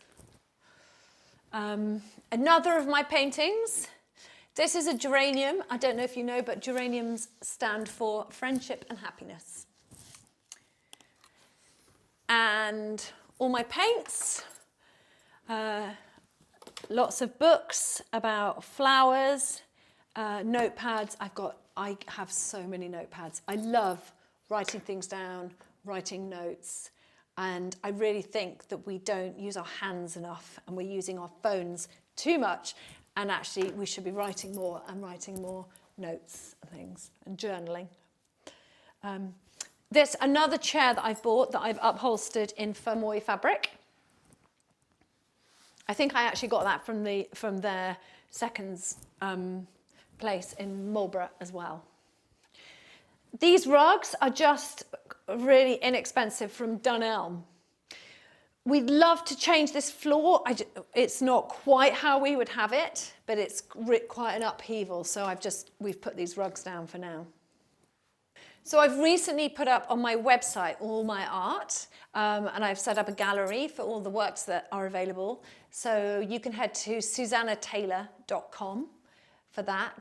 And I also host art workshops, which I've loved doing this year. And they're proving to be so popular because I think people are just so desperate to get off their screens and offline. And you can also see upcoming workshops on my website, susannataylor.com. Okay, so before we head upstairs, I'm going to take you out to our garden, which I have single-handedly planted the whole thing. So, and this is our garden. We actually have another sort of top garden where we come in, but this is the courtyard. And when we first moved in, I think I already said, but it was wall-to-wall gravel, and they used to drive in and park their cars literally where I'm standing here. And when we bought the house, I said to my husband, we can't live with it like that. We can't look out onto the cars. We need to turn it into a courtyard garden. And so that's what we've done. I basically sketched the entire garden of how we wanted it to be. And what we wanted to have is an entertaining space over here where we could like have dinner. My husband wanted to have a pizza oven, and at the time I thought it was an expense we really didn't need to have. And actually it has been amazing because we've got 2 teenagers and they have friends over and we cook pizzas, and it's a real kind of like talking point and they love it. So yeah, we wanted to have this entertaining area. Like I said as well, we wanted the kids, their rooms are over here, so we wanted in the summer them to be able to just walk out with bare feet in the mornings, their pajamas on, and just be able to hang out and have breakfast outside, weather permitting in the UK. And then also head over to the area over there, which we've got sort of a seating area, like a sofa and outdoor furniture. So when we first started, we weren't sure whether to have it quite haphazard, but then we thought it lends itself to having this big round circle of grass in the middle over here. And so we've ended up with quite a symmetrical design. And originally I was working with a gardener came to talk to me about it, and she said, oh, I think you should have it quite haphazard so that the grass is over here. And I just thought, no, because we knew exactly how we wanted it to be and how it was going to work for our family. So she ended up saying, okay, I'm out, because everything she suggested, I just said, I'm not sure about. And so I thought the money I was going to spend on the gardener, I spent on plants. And basically I've planted the entire thing, literally everything, from the olive trees to the jasmine to the Annabelle hydrangeas to all the roses I've planted. Apart from the grass, I planted everything myself. So so I absolutely love it. And currently, it's dying back because in the UK it's becoming, it's autumn now, really. But in the summer, it's full of life and full of flowers, and I absolutely love having, the birds have all come, and the bees and the butterflies, and it honestly, it has become my greatest joy, and also my greatest source of inspiration for my art. Some of our olive trees have thrived. These ones have thrived. Some of them, we did plant one olive tree in the middle and it died. But actually when we had it removed, the tree surgeon said it was actually already dead. And it had clay packed into the root, so that's why it died. So praying this one doesn't die. But we wanted it to have quite a wild feel and also a slightly Mediterranean feel, hence why we love all the olive trees. We planted, that's a fig tree over there, which is incredible. This is a honeysuckle here. I just can't believe how beautiful a honeysuckle smells in full bloom. This is called Gora whirling butterflies. And because they look like butterflies almost flying in the wind. And I love it for its wild, its sort of wild feel. And it was really, really small. It started like this, and now it's like that, which is just incredible. This is this amazing wild poppy that I showed you earlier, which is in the sitting room, which actually has rebloomed, and it was up here this summer. I cut it back and it's come back to life. So I've sprinkled the seeds everywhere, so I'm hoping that it's going to go everywhere. But I actually didn't buy that poppy. I don't know where it's come from. It's landed in our garden. I think it's just asking me to paint it.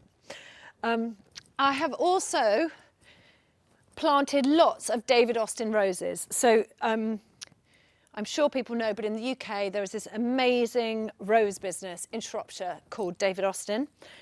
And the roses, I mean, before I planted all these things, I didn't know much about gardening, but compared to the other roses I've planted from different companies, they're absolutely incredible. And they stay quite disease-free, and yeah, they're really beautiful. I'll show you which ones I've planted of theirs. So I've tried to be sort of symmetrical, but slightly not. I want to give it still a bit of a wild feel. Round the bottom of the tree, I'm about to plant some snowdrops, because in the UK they're the first little flowers that come up in winter. So I'm going to plant some snowdrops so they all come up in January. This is jasmine. We put this arch in, and this is jasmine, which also smells incredible. I hadn't actually noticed it was still flowering, which is amazing. And I love this. It's called Aragon daisies, and I was told that they would spread like wildfire, and they have literally. They spread everywhere and reseed themselves, and they create these really wild mounds of flowers, which are so pretty, and they last for ages. This is called Perovskia, which is normally purple all over, but it's just dying back now. And I love it because it's grown really tall. But things you can't see now. So in May, alliums come up all around. In spring, tulips come up all the way around. They're one of the first things to come up.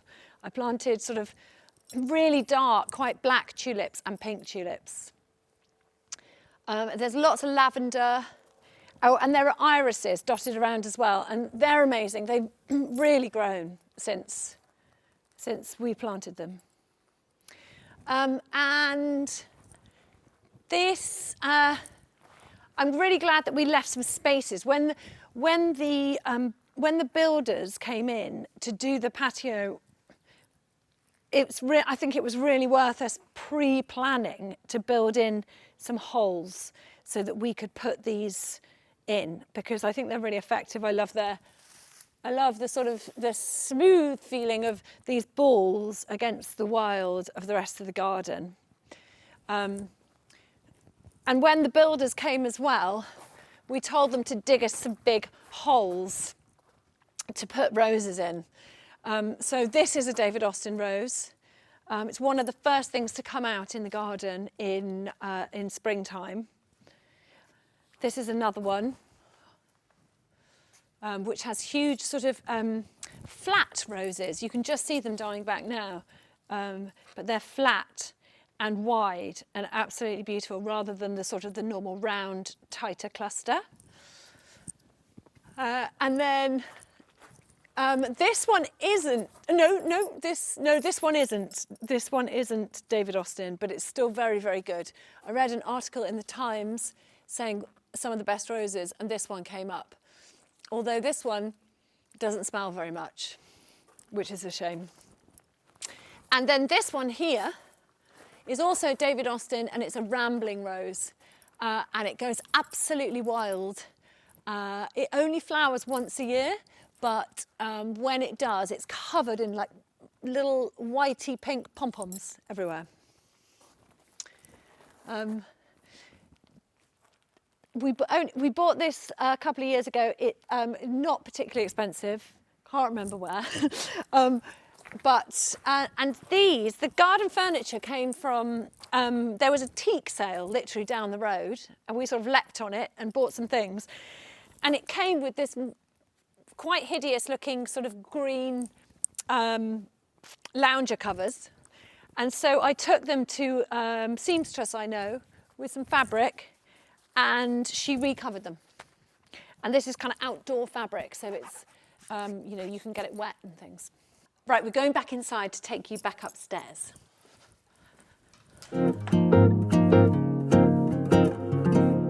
So this is by a friend of mine, Gemma Powell, and she paints much more abstract style than I do. But I just love the colours she uses, really beautiful. And this is a sketch of mine of our daughter Willow.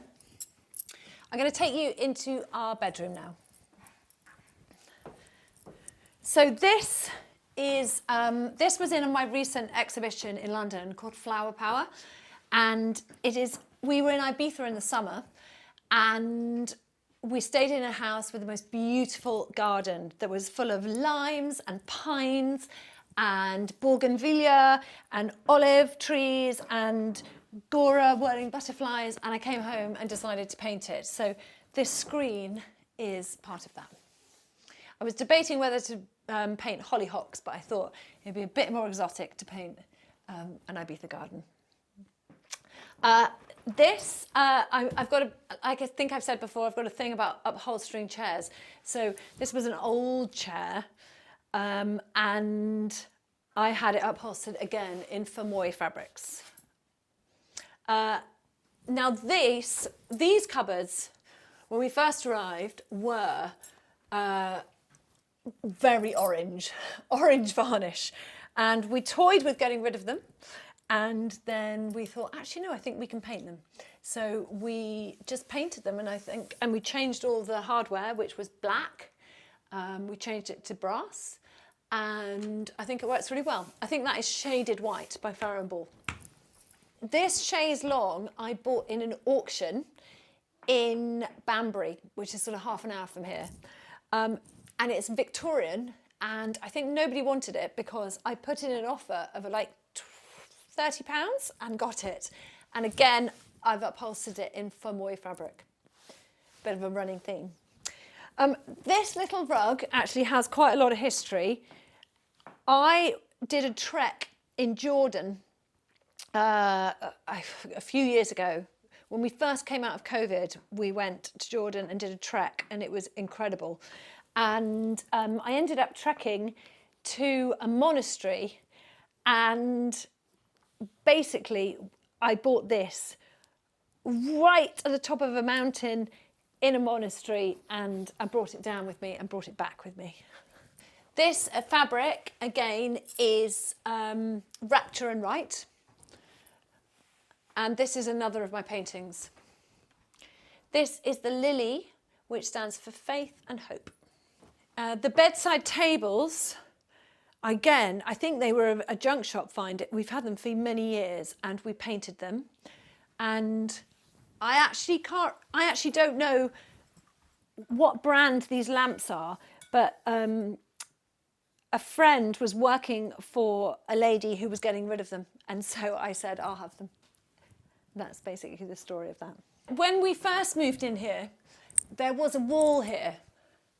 And my husband and I had a bit of a fight as to whether we should get rid of the wall, because I just thought it would open the whole room up.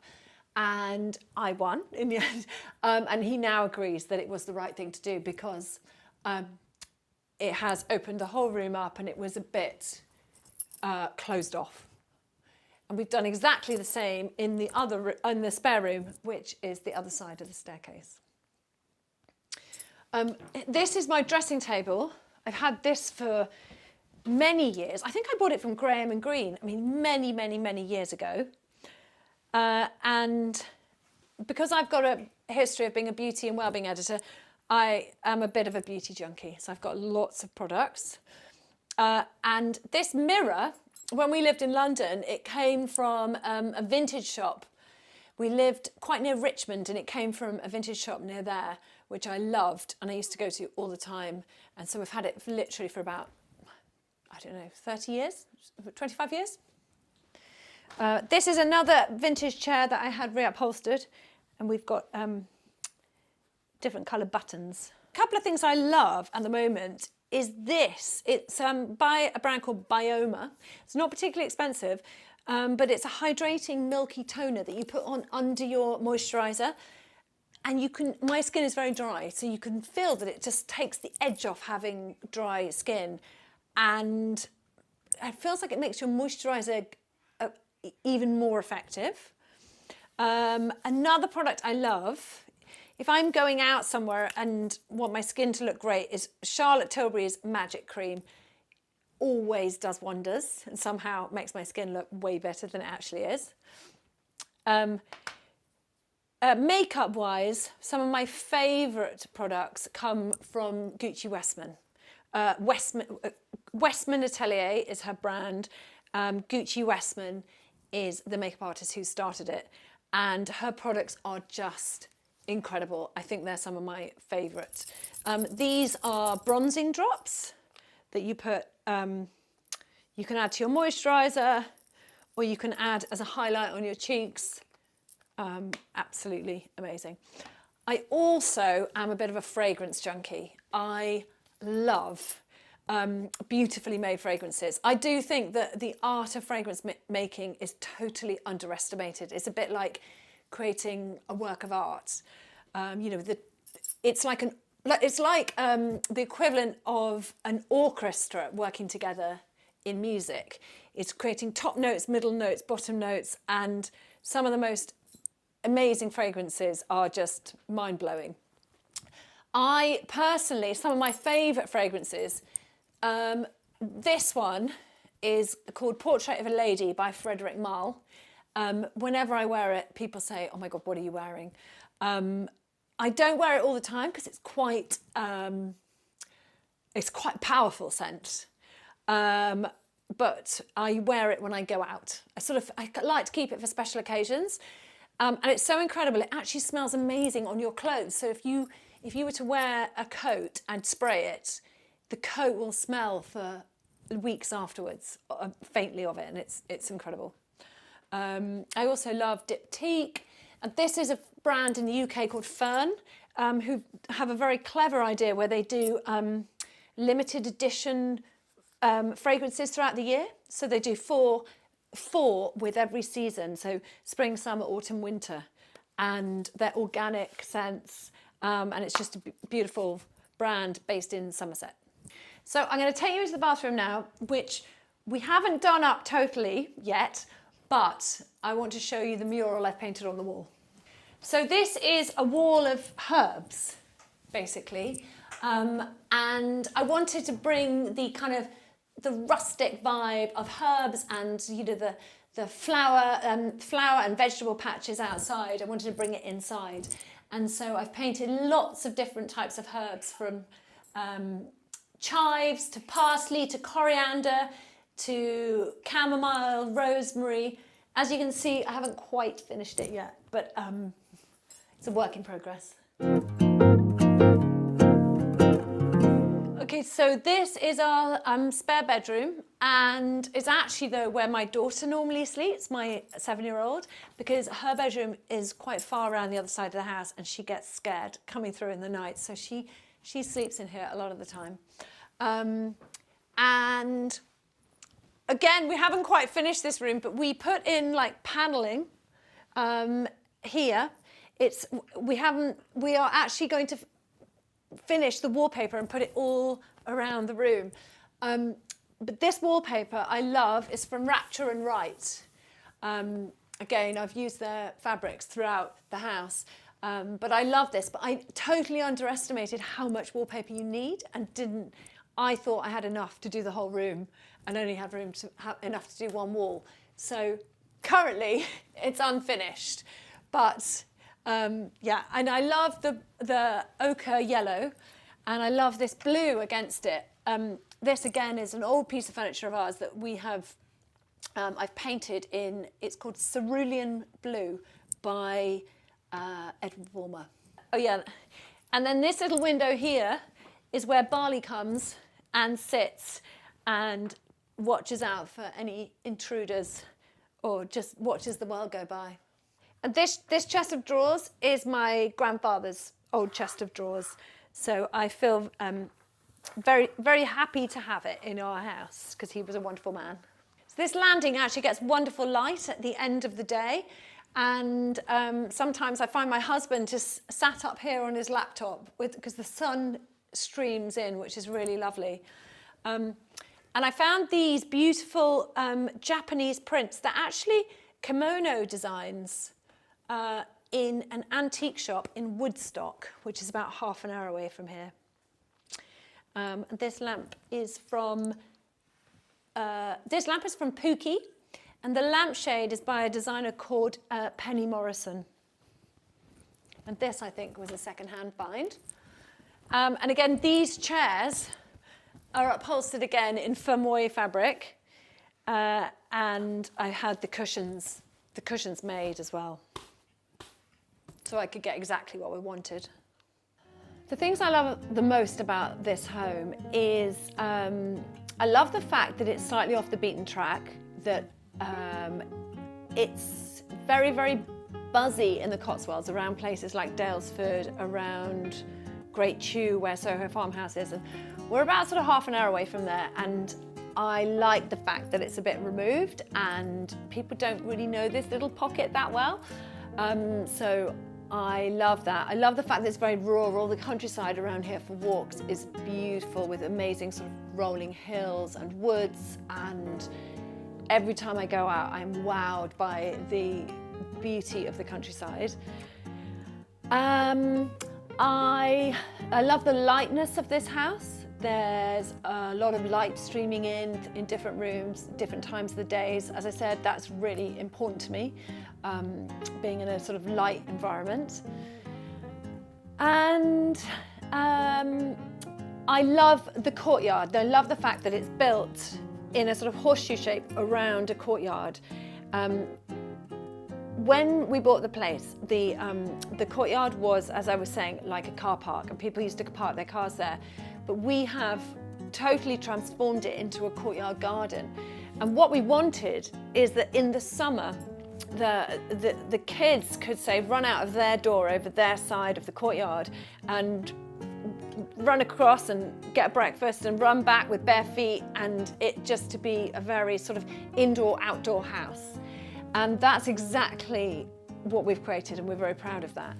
And in the summer, weirdly, we don't actually come into this room at all, hardly in the summer, because we spend nearly all of our time eating outside. In my opinion, what makes a house a home is somewhere where you feel just totally comfortable. I want a home to feel somewhere like a haven where I can just totally relax, kick off my shoes. I'm always walking around with no shoes on at home, and just feel that you can shut the rest of the world out and just come back to being a family here.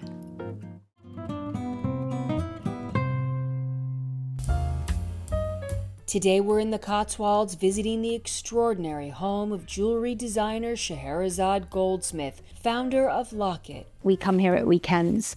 I mainly come down here, for me, what Burford is, it's a sort of a creative sanctuary. Once a former monastery, this historic house has been lovingly transformed into a family home and creative sanctuary. Splitting her time between London and the countryside, Scheherazade comes here to slow down, reflect, and reconnect with the creative heart of her work. We have a his and hers kitchen, which is really unusual, but Matthew loves to cook, and he is very particular about his cooking, as most chefs are. So he knows where everything is on this side of the kitchen. He doesn't like anything moved. So we have this sort of invisible red line where no one is allowed to cross, or you might get electrocuted. For Scheherazade, this is where ideas take shape. It's where she designs collections, builds concepts, and finds inspiration surrounded by the objects, photographs, and memories she loves most, from treasured pieces collected during her travels to handmade keepsakes from her children. First and foremost, it's a family home. And the spaces that I have curated are filled with all my favorite things. So my favorite books, my favorite photographs, my favorite paintings, anything that I've collected over the years, my favorite possessions. This is a home filled with stories of family, creativity, travel, and quiet moments of inspiration. A place where history and imagination live side by side. So come with us as we explore Scheherazade's Cotswolds retreat, a deeply personal space shaped by love, memory, and creative life. Hello, Homeworthy. This is Burford Priory. I'm Scheherazade, and welcome.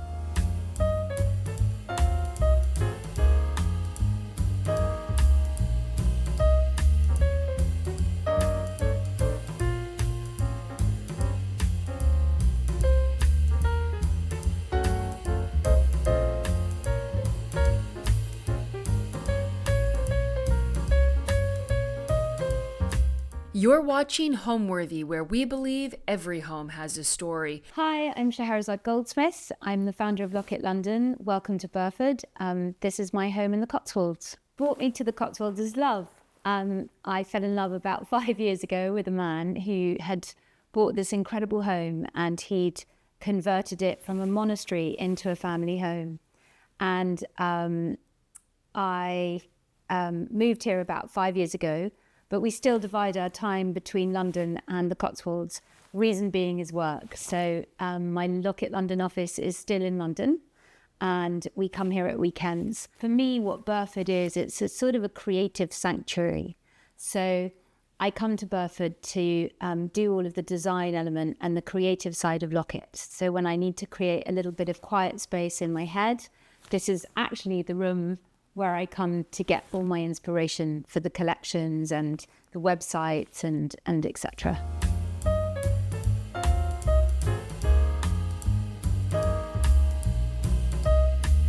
So this is my study. This is my favorite room in the house because it has all of my favorite things all crammed into one space. And it has all my favorite photographs. It has loads of little tiny objects that the children have made for me over the years. My kids are all grown up, so it's really cute to have a few objects from them that they made when they were little. It also has lots of objects that I've collected during my travels to my favorite places. Traveling is something that I adore, and it's also a place where I get loads of inspiration. Then it has some of my favorite art in the whole house. So this is a Lucian Freud, and it's a whippet, and I kind of pretend it's a portrait of my dog Shady. There's always a jar of sweets somewhere in the house. Sweets, I love sweets, and they're also the inspiration behind our shop in London. So the shop in London is sort of semi-inspired by an old-fashioned sweet shop with loads of gorgeous pink and green marble and reflective surfaces. Books, again, I don't collect a lot of things, but one of the few things that I do collect are books. Presents from favourite people, so Skye McAlpin, gorgeous homeware. Yes, and I have a lot of like little dog portraits and things because I've had a lot of dogs over my life. So I always have something that represented that dog at that time. Again, lovely, gorgeous things that my kids have made me. This is one of my favourites, this gorgeous sculpture. They picked up some branches when they were little, and they wrote what I represented to them on some leaves. And through the years, now they're all in their 20s, but through the years, they've updated the leaves for me. So how they see me and who I am to them, which is actually my favourite object in the whole world. Over here, no curtains. One of the other reasons why I took all the curtains down is because even if you have a house full of gorgeous art, to me, some of the best art in the world is the landscape. If you've got a gorgeous view, then it's some of the landscape that you're looking on. It's a bit like having your house full of David Hockneys in a way, without having the Hockneys. This is a Lowry. He's a British artist, and he's one of my favourite artists. This is a little bit different to all his other works in that it's three people walking along a beach, which is something you don't usually see with Lowry. And the reason why I love this so much is, again, each of those people in the painting look a little bit like my kids and my little dog Shady. So that's one of my favourite. This is a Matisse drawing, and it's of a lady in a big brim hat. This is a mushroom. It's also one of my favourite objects. It's really pretty because it's got all this detail underneath it. And I think one of the reasons that I just fell in love with it is because it has a huge amount of detail and the craftsmanship in it is gorgeous. And I love attention to detail. So in our charms, our mushroom charm is definitely inspired by this mushroom. And if you look really closely at our charms, they have a huge amount of detail, and our mushroom charm has the same detailing as this has on the underside. It also reminds me of Alice in Wonderland and the idea of magic. This is a Damien Hirst. Quite a good backdrop for a Zoom, I'd say. Again, bright and colourful, and kind of feels a bit more of that idea of the outside, inside.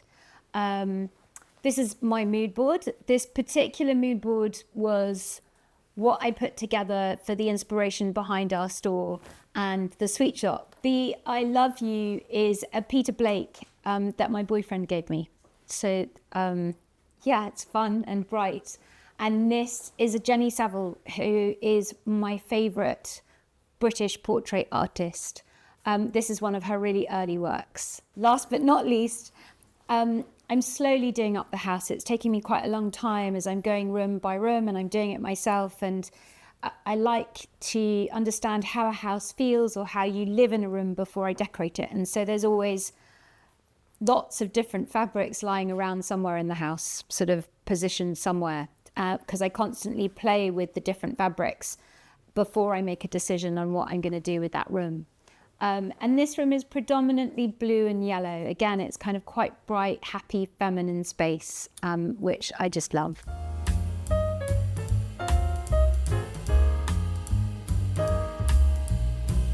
So this is our sitting room. This was one of the rooms that I really focused on because it was full of really heavy red velvet curtains, and it was lots of little chairs covered in silks and lots of tassels on red velvet curtains, and then all the walls were covered in different tapestries. And it may be a terrible mistake, but it was barely used. It was kind of a very formal space that was only used at kind of sort of big gatherings.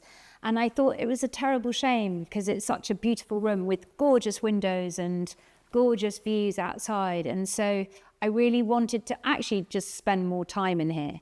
So one of the first things I did was to get an enormous sofa. This is a Rose Uniacke sofa, and it's also covered in some of her fabrics.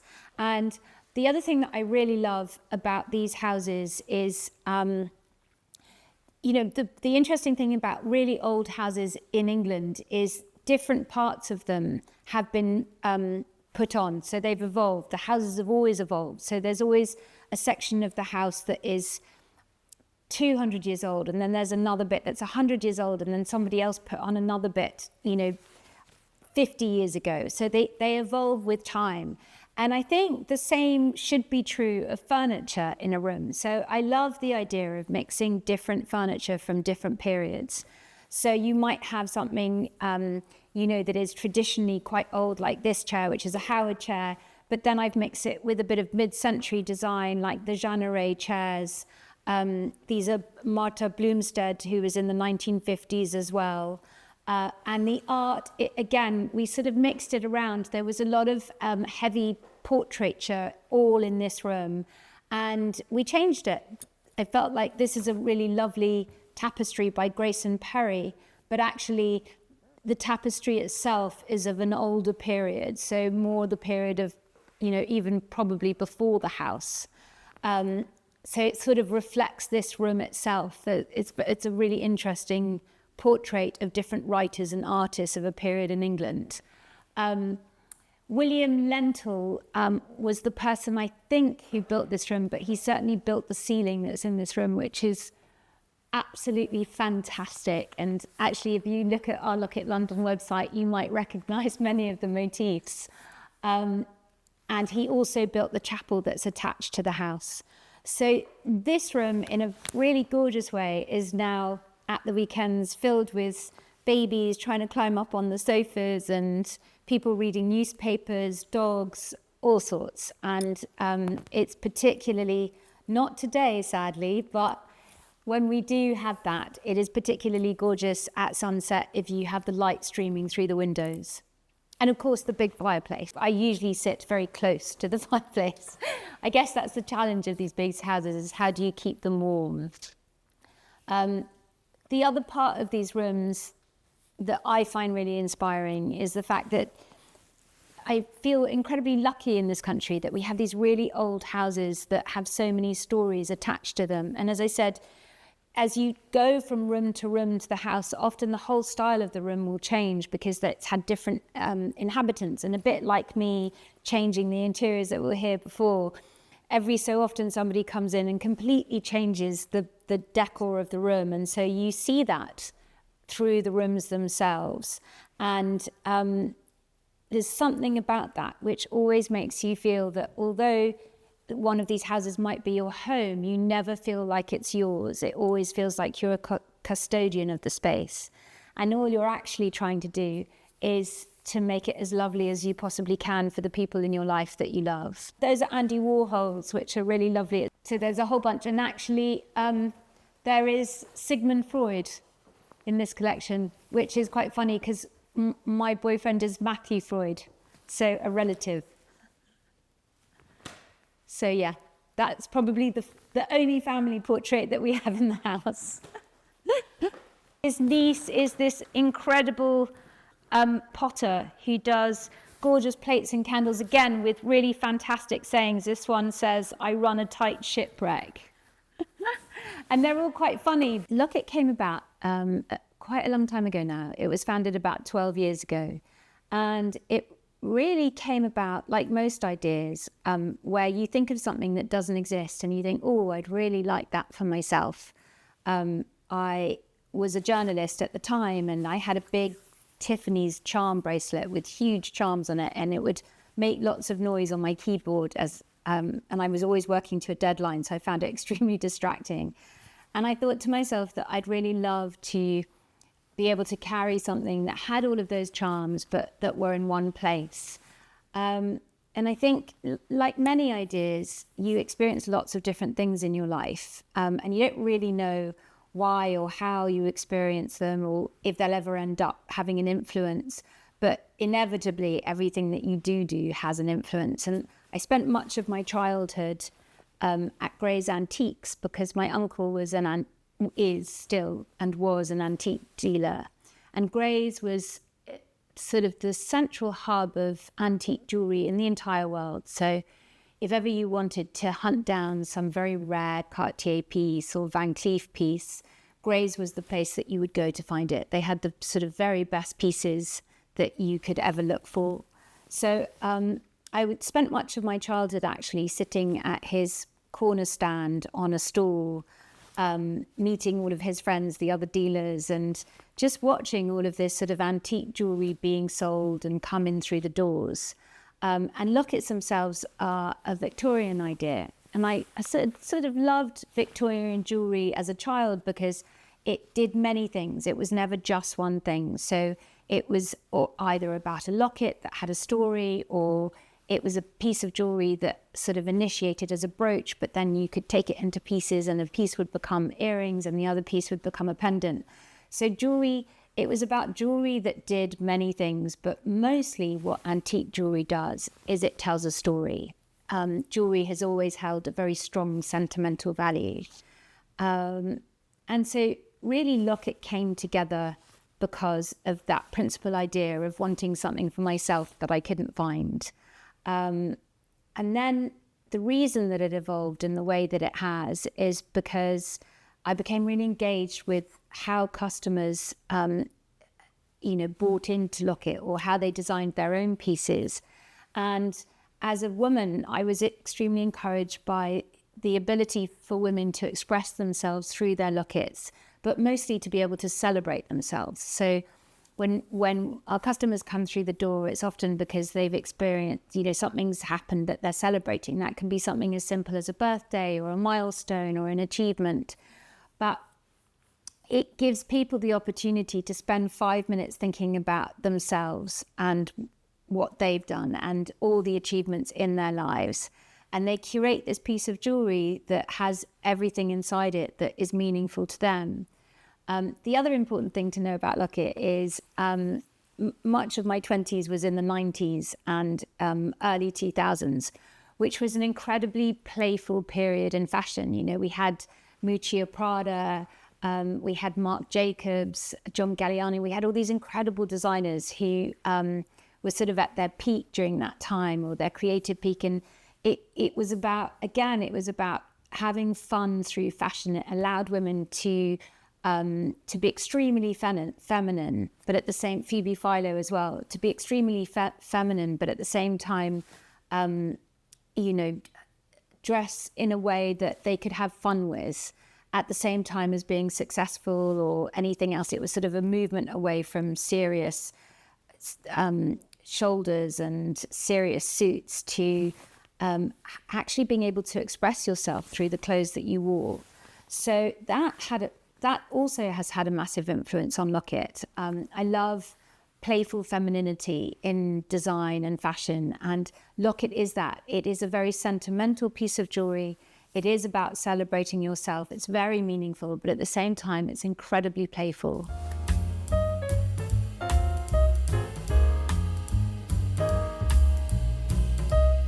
So this is one of the bedrooms that I recently redecorated. And again, I think the use of sort of off-white curtains and walls was really to bring the outside in again. So to really frame the windows and what the outside that the windows are framing, and to have a mixture of both Victorian and mid-century Danish furniture. So this is a Gillows chest of drawers, which is from the 19th century, British 19th century, and a Howard chair and a Victorian table, but then also to have the mid-century pieces. The two bedside tables are contemporary, and then we've got the Jake Chapman prints above the bed. This was a collaboration he did with Kate Moss. And the use of fabric and colour in here is mostly Rose Uniacke. Again, I love the complexity of her colours and the depth that all the different weaves that she uses brings to all of her gorgeous fabrics. I tell you what it is, actually. I'm quite a keen gardener. So I did a gardening course many years ago. And actually the colour schemes have come together through my love of gardening and seeing flowers together. I mean, I'm not as precise in the garden. So for me, it's just about the abundance of all sorts of crazy flowers together. But we have a particular flower bed up in the vegetable garden that has a mix of all kinds of different roses and dahlias. And sometimes you'll walk past when they're all in flower and you'll see a combination of colours together. And they look so brilliant that you then go, oh, that's the perfect colour palette for the bedroom. But I guess it also needs to change from bedroom to bedroom, because the external light has so much to do with how you experience that bedroom itself. So this, in a way, is incredibly colourful because it is in such close proximity to the garden itself. So it felt like it would definitely work somehow. But yeah, there's a painting in Paris. There's a Monet painting in Paris in the it's in the Orangery in Paris. And what's really clever about that is if you sit in and watch that painting, because it's an orangery and it's a glass roof, every time you sit and watch that painting as the clouds move over, the painting feels like it's moving, or it feels different. And that's a mossy green. Again, it's to kind of sort of bring the outside in. It looks a bit like grass in a way, but just darker.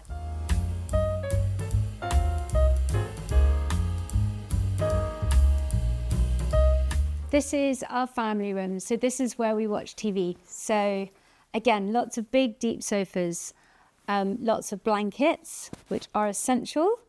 We have a small kitchen around the corner, which is where we have all our snacks, snack tables. There's not a lot of furniture in here because it's also kind of if we have like a games night or we're snacking or, it's mainly about the telly really and the big fire behind us. The fabrics in this room are a mix. There's a bit of rose, but there's also a bit of rose tallow, Tarlow, who's also somebody who I love. I think she's American, actually.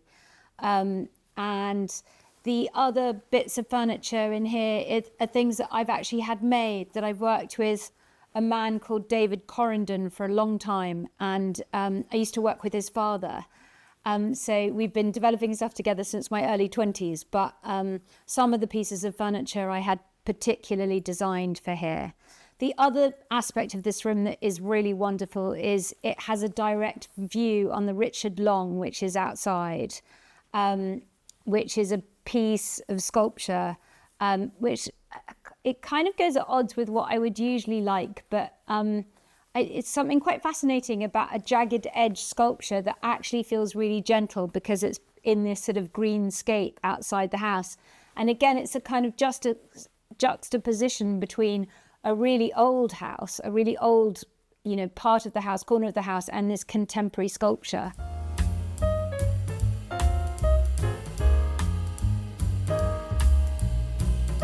So this is our dining room. It doesn't get used a whole lot because we tend to eat in the kitchen, but it is somewhere we come for Sunday lunch or Christmas Day or some kind of celebration. But where it does get used quite a lot is in the summer. So in the summer, it leads directly to a sunken terrace. So we will have the benches full of cushions in the summer, and the kitchen is just around the corner. So we kind of go, get our breakfast, get the newspapers, walk through here, and then sit outside on our cushions. What I do love about this room, my favourite piece in this room is this table, which was just a huge piece of wood, and it had big holes in the middle of it, as wood does. And I filled the holes with resin and turned it into this table to sit in this room. And again, I feel like by having a natural piece of wood, it kind of works seamlessly with the garden. So bringing the outside in, and no curtains again. The other time that I really love this room is in the winter because we have fairy lights just outside. So it's a really magical place to come into.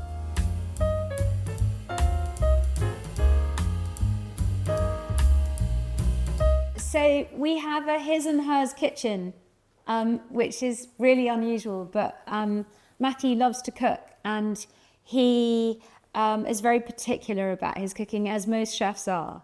So he knows where everything is on this side of the kitchen. He doesn't like anything moved. So we have this sort of invisible red line where no one is allowed to cross, or you might get electrocuted. So this is the boys' kitchen in the house. This is Matthew's kitchen. And then my kitchen is through here, which I'm very pleased about because I actually prefer my kitchen. I have an Aga, which is the only thing I've ever cooked on since my 20s. Aga's an oven that is constantly on. Obviously, we turn it off when we're not here, but they're constantly on, which does mean that they're incredibly temperamental. So and I feel like Agas are a she. So you have to get to know your Aga, and you have to become great mates with her. And then she cooks in the most heavenly way. So I've always cooked on an Aga, and I love them. And then the other piece of this kitchen that I love is the Tracy Emin, which again I think is a very female piece of art. So yeah, this is mine.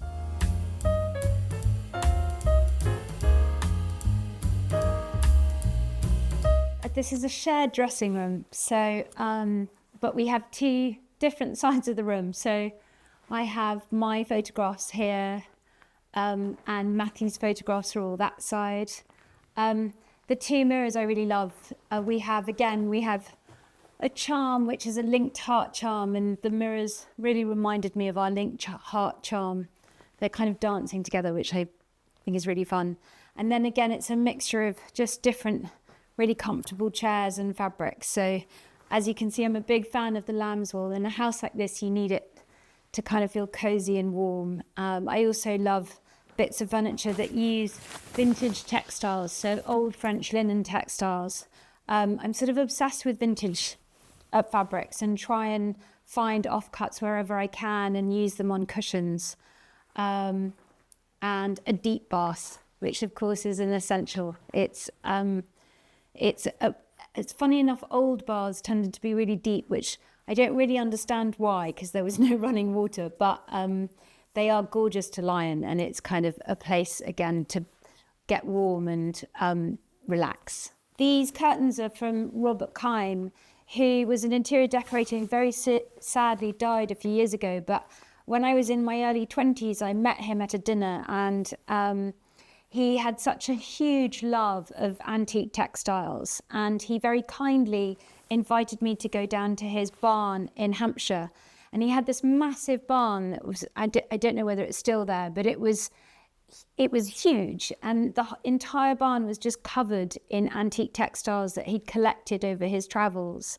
So that's where I fell in love with vintage textiles, and learnt how to use them in homes and how to decorate with them, even if it's just the smallest offcut. And then I just also love their fabrics. So Burford is my sort of quiet zone, my space to come and think, and be creative in my thinking. And actually, what's happened between the split between the two is what's become really important to me here in Burford is there are two things about it. One is essentially it's a family home. So it's a space where my boyfriend and I come, and we often gather with our dogs and children, because that's what Burford is first and foremost. It's a family home. And the spaces that I have curated are filled with all my favourite things. So my favourite books, my favourite photographs, my favourite paintings, anything that I've collected over the years, my favourite possessions. And I think that that's why I find it such a easy place to be creative, because it's full of memories and stories which are an inspiration to everything that I do. I think there's one thing that I learned a few years ago.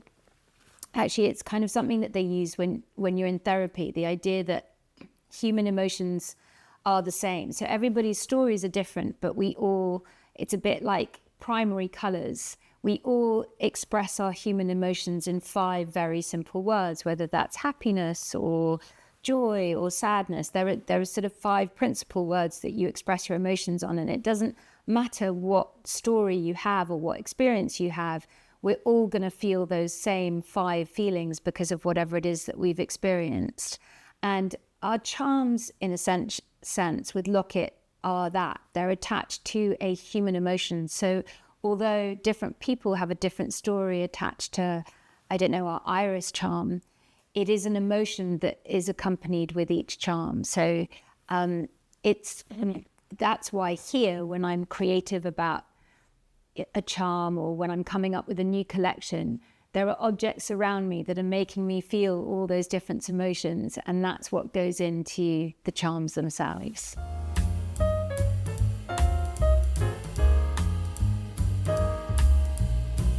So this is the chapel, and it's used for lots of things. Joyously, it's used for many weddings. There are lots of people who ask if they can come and get married, and so we offer it to friends and family alike. And then the most fun is Christmas Eve, but we do something called Fake Christmas the weekend before, where there's no politics associated with the day. So we have all of our family and friends who come, and we have our own interpreted service here, where we sing a lot of rock and roll carols, and we have our own service which thanks very much all the good people and good things, but also condemns those that we are not so happy with. And so there's a lot of shout outs for headmasters and teachers. It's where I guess it's kind of the equivalent of midnight mass on Christmas Eve. But it's that one moment of year where we all get together. So it's quite a big family. And so what's lovely about doing it just before Christmas Day, the weekend before, is that everybody's able to come, and it's not complicated about coming, and there's no politics associated with what time you arrive, or because everybody's free. So it gets packed with all of our families, and we have a very joyful time, thanking and also cursing whoever it is we felt we need to.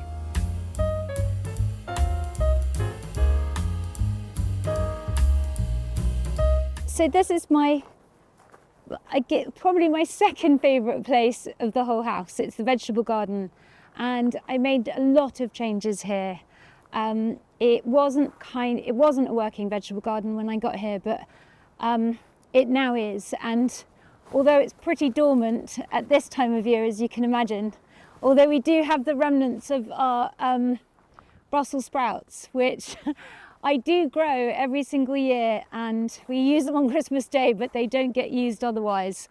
In the summer, this is a glorious mixture of all sorts, and we are pretty self-sufficient, I'd say, from spring onwards. It's very multi-talented, this vegetable garden, because it behaves as a vegetable plot, but it's also a fruit orchard, and we make all of our own apple and pear juice. We have our chickens, who I must show you because they're my favourite breed of chicken. They're called Orpington Buffs, and they're really beautiful and big and fluffy. They don't lay very well, but they're very temperamental. So when it's cold, they just don't lay. This is a grapevine which Matthew has implemented when he got here, but I sort of laughed at it when I first arrived in Burford, but actually grapes and wine are a real thing now in the UK because of climate change. So these are our Orpington ladies. We have a few more than this, but they're all, I'm guessing, hiding in the hen house.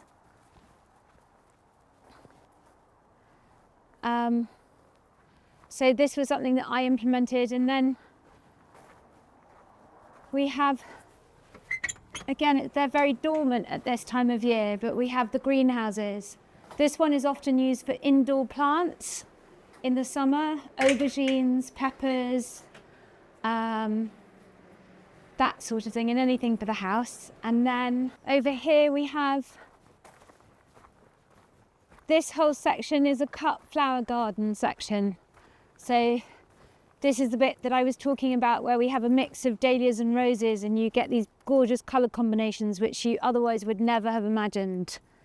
And that's all in this. And I love this vegetable garden because it's almost now exactly as it would have been, and how people would have lived and how they would have survived. So yeah, it's very beautiful. Very beautiful bit of history of the house. It's really spectacular.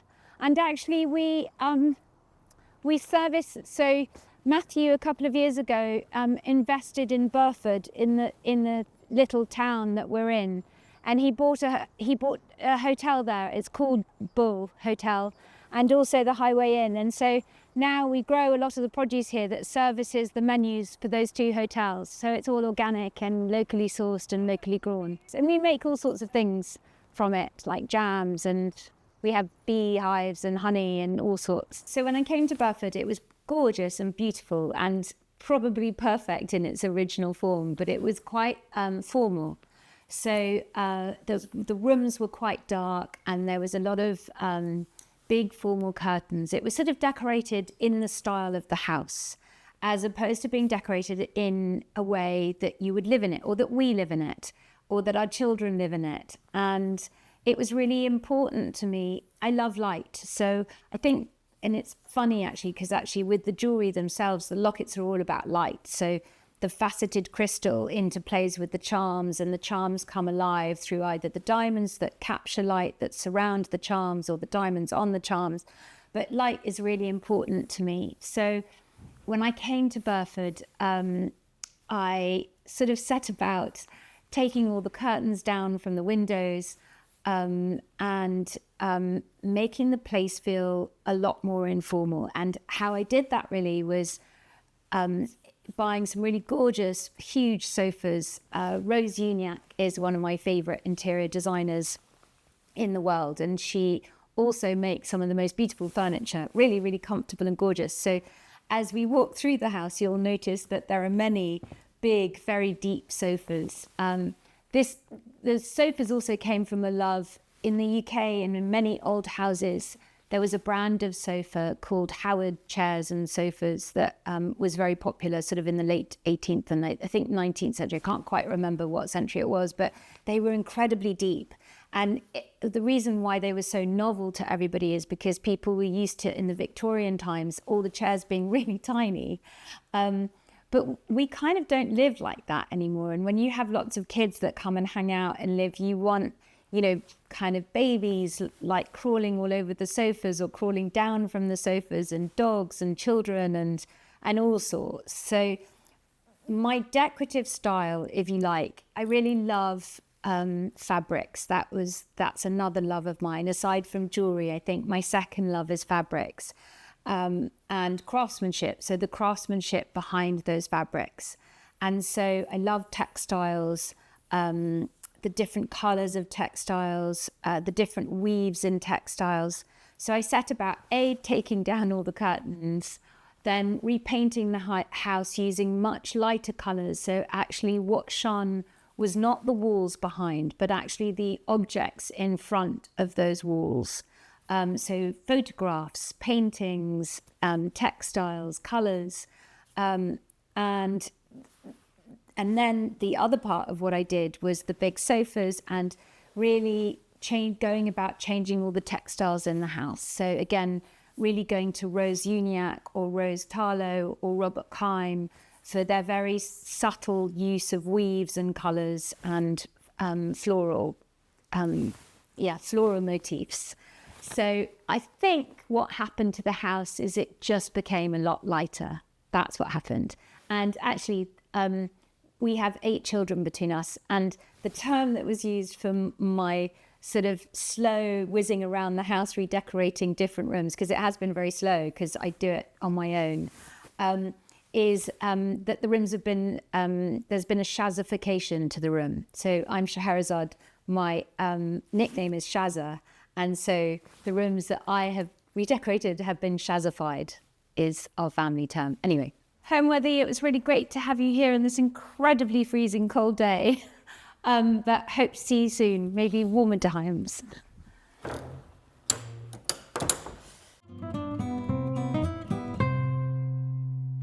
Today we're taking you to the Cotswolds to step inside the striking converted barn of global event designer Jason Moray.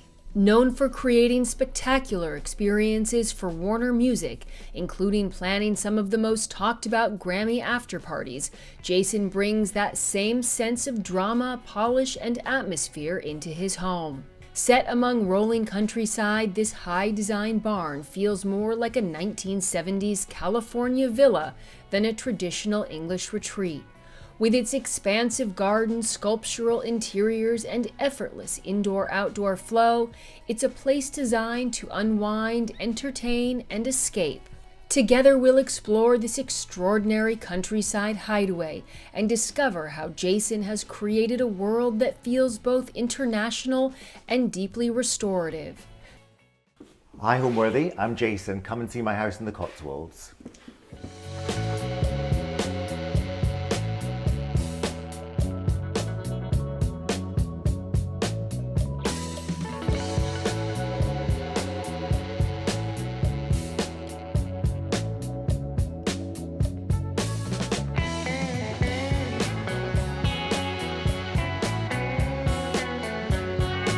You're watching Homeworthy, where we believe every home has a story. Hi, I'm Jason Moray. I'm a global events designer. Welcome to my home in the Cotswolds, and this is my partner in crime, Winnie Winston. I've been living here for about 4 or 5 years, and I bought the house during COVID times. I was staying in a place called Burford, which is the gateway to the Cotswolds, and I'd walk across to this lovely little village, and I saw this beautiful barn for sale. That I luckily was enough to meet the owner, who had a very small puppy version of my dog, which was an instant connection between the two of us. Unfortunately, there was another person interested in trying to buy the house. And one thing you'll see from the tour is that they were going to rip all the beautiful original 1970s wood out of the house and turn this top floor into bedrooms. That almost broke my heart because these original features are so outstanding. So lucky I managed to use my charm and persuade the lady to sell the house to me instead, definitely down to my dog's connection with her little puppy.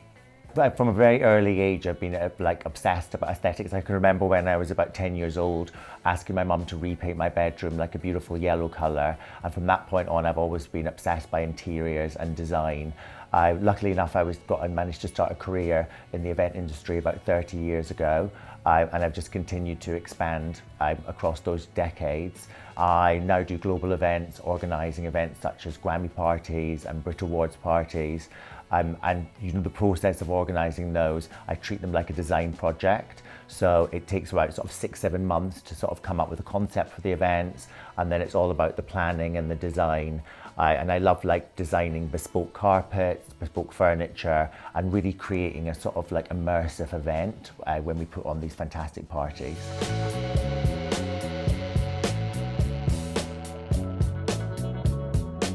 So welcome to the entrance hall. At the very beginning of the house, this is a front door that I actually designed. When I was looking at front doors for the house, I couldn't find anything that had looked for design elements, so I thought I'd design one myself. I used this fantastic finish called a roco, which I also used in the staircase.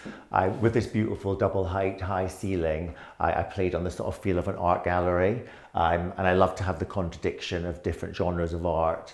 So we've got a Gently Holding Frog by Mira McCartney here, which sits beside some fantastic little ceramic collection by BDDW. I love these little pieces so much because they're very much country based. This little fox here and the cow and the farmer here I particularly love. And then just to add that sort of vintage feel, I've got this fantastic painting of a German lady with a very muscular arm. One of the things I've loved about the house as well is these long, narrow windows that feature all on the ground floor. The view into the garden is beautiful. This ceramic pot, I was doing a big 50th birthday party for a client in Ibiza for a big weekend party. This ceramic pot that I found in Ibiza, I love. Particularly this, which has a small little crystal attached in there, which is beautiful and I love. I don't know what the purpose of it is, but it's great. And then over here we have this amazing sort of brutalist sideboard, and I got this print, this is actually from the British Library, and it's a fossil of ancient bird, which again sits beside all the different types of art in this space. When I was thinking about the banister, I almost wanted an almost not there banister. I managed to find an amazing local metal worker, and we came up with this design. I sort of love the imperfections and the small little bits of melted metal in the corners, which is beautiful. Sometimes imperfections really make a piece really stand out. One of my favourite hotels in the UK is Heckfield Place. And I was lucky enough to work with a company called Nest Design, Lucy Bathurst, and she created this fantastic wall hanging for me. And she's also made some fantastic curtains for me in the bedrooms, which are basically like creating stained glass window panels. So with my job, I get to travel lots, and one of the inspirations for this house was Dakota Johnson's house in California, which I remember seeing pictures in Architectural Digest and fell in love with. It was perfection, mid-century design. So especially when I saw the beautiful wood in this house, that was basically my inspiration. Every time I was doubting myself or thinking, what should I do? I kept on thinking, what would Dakota do? And you know, coming up with the concept for the painted kitchen downstairs, the fireplace, it was always this sort of mood board that I'd go back to. When I'm designing parties, I spend, as I mentioned, a lot of time coming up with mood boards and concepts. But with this house, weirdly, I didn't actually put any mood boards or anything together. It just felt like a natural process. So everything just fell into place beautifully. When I was looking at carpets, there was obviously ones that were instantly right. When I was looking at fabrics, it was the same thing, and the same with furniture. Having a larger home than my flat in Primrose Hill was such a luxury to be able to play with space. So, you know, having bigger scale rooms, a beautiful big entrance hall, and just being able to have that use of volume was fantastic.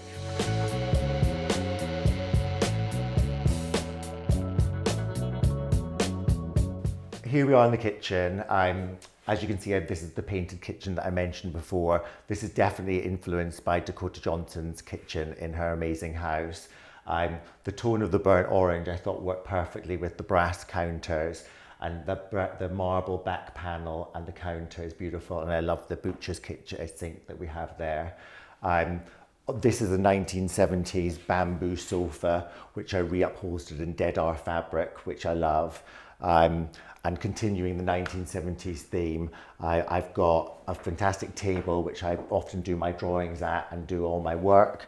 And I love how this has got a Lazy Susan, which is very classic 70s. So come on over here to the kitchen side here. I love collecting ceramics, especially when I'm going on trips. So on these shelves here, I've got a really beautiful collection of ceramics, basically from around the world. This teapot, which is a Japanese teapot I bought recently in a fantastic shop called Object in Melrose, which I love. And these ceramics have come from all different places. These little stained glass panels I got while I was in Japan. I just think they're so effortlessly beautiful. These pictures here, I actually drew myself. This was the beginning of my artistic career. This is a beautiful collage one that I did, and this was when I started experimenting with silver. They're very simple and detailed, but they're very beautiful and I love them.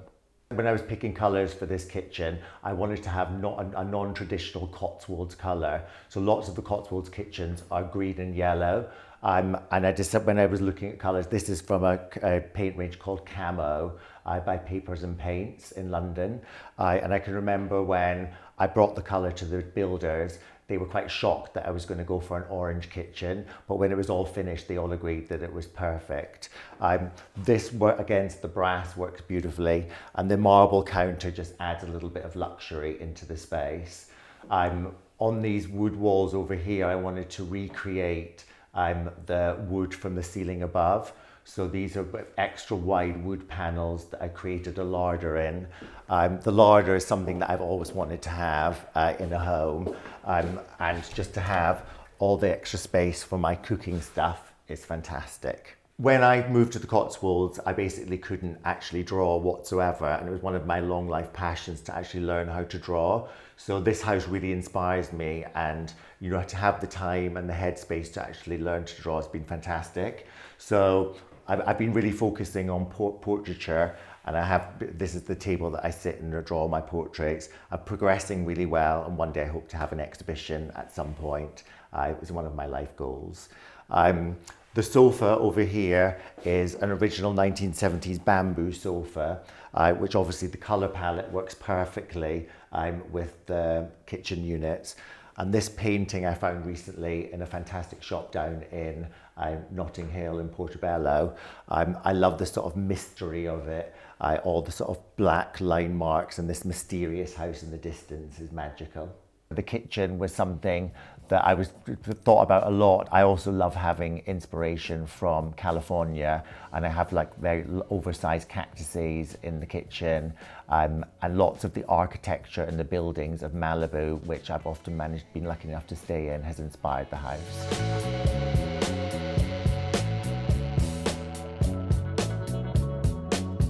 So for me, it's all about textiles, and this is a really amazing textile piece of mushrooms that I managed to find in a shop in France when I was on holiday with one of my close friends and my godchildren, which I love. The window panels, again, were made by Nest Design. I'm sort of obsessed by these windows. And when I first saw them, I thought it would be really nice to sort of create something that looked like stained glass. So Lucy managed to put these amazing individual different pieces of linen and yellow, and when the sun comes through, it gives them an amazing glow. Again, to have that sort of contradiction between different eras, I've got a 1970s chair sitting beside this Victorian velvet panel, and I love how this is all very distressed and, you know, not perfect, which is beautiful. The bed is my happy place for sure. I've slept in many hotel beds, but this one I could have the best night's sleep in. The bed linen is actually from Restoration Hardware. Before it opened in the Cotswolds, I would go to the stores in Los Angeles and get all my bed linen because they do the best bed linen. The carpet, again, has a nod to the 1970s. This is by a carpet maker called Tim Page, who do the best carpets. They did all my carpets in my flat in London, but this, just with the tones of the yellow with the curtains, is perfect. As we continue into the room, this is a German piece of furniture which I found on First Dibs, which acts as my wardrobe. When I live in the Cotswolds, I don't actually have to worry that much about what I'm going to wear. That's more my London life. So this is an edited down wardrobe for my country life. I'm 6'4", and even though this is slightly out of proportion for me, I really love this piece of furniture. The stool is actually a separate purchase from the little sideboard, but it's beautiful. I love the wood, again, reflecting the wood from the ceiling and the walls that I've put together. The whole house I designed myself from start to finish. It hadn't been developed since the 1970s. So basically everything, I had to do everything from start to finish, from the roof, from the electrics, and then obviously all the interiors. And it was such a fun project to do, because obviously the inspiration of basically the wood in the house and the ceiling height and the space of it really inspired me. So it was great to be able to put everything together. But I managed to get a really fantastic local team of builders who were fantastic to work with, and they really encouraged me and really inspired me as well, which was brilliant.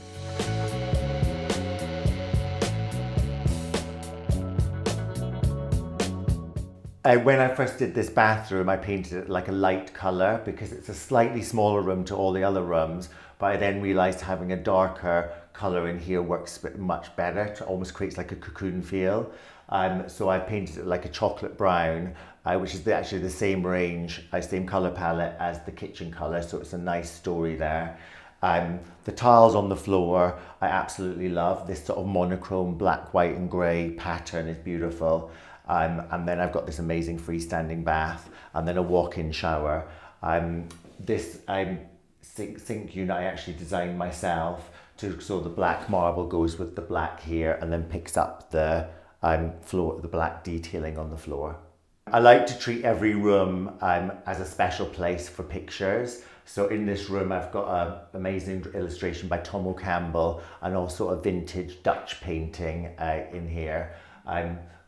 Offsetting those is some amazing wall sconces that I managed to find from my fantastic friend Jerome, who has a shop called Le Cool de Chan in Golborne Road. He helped me with a lot of the lighting fixtures in the house and is one of the best antique steelers that I know. All this wood cupboards I added in the space as well, and this a wooden splashback to the bath. This Oroco wood finish that I managed to find is beautiful because as it ages, it becomes a lot more tonal. So when I first put this in, it was very light and beige, but as the years go by, it gets darker and richer in colour.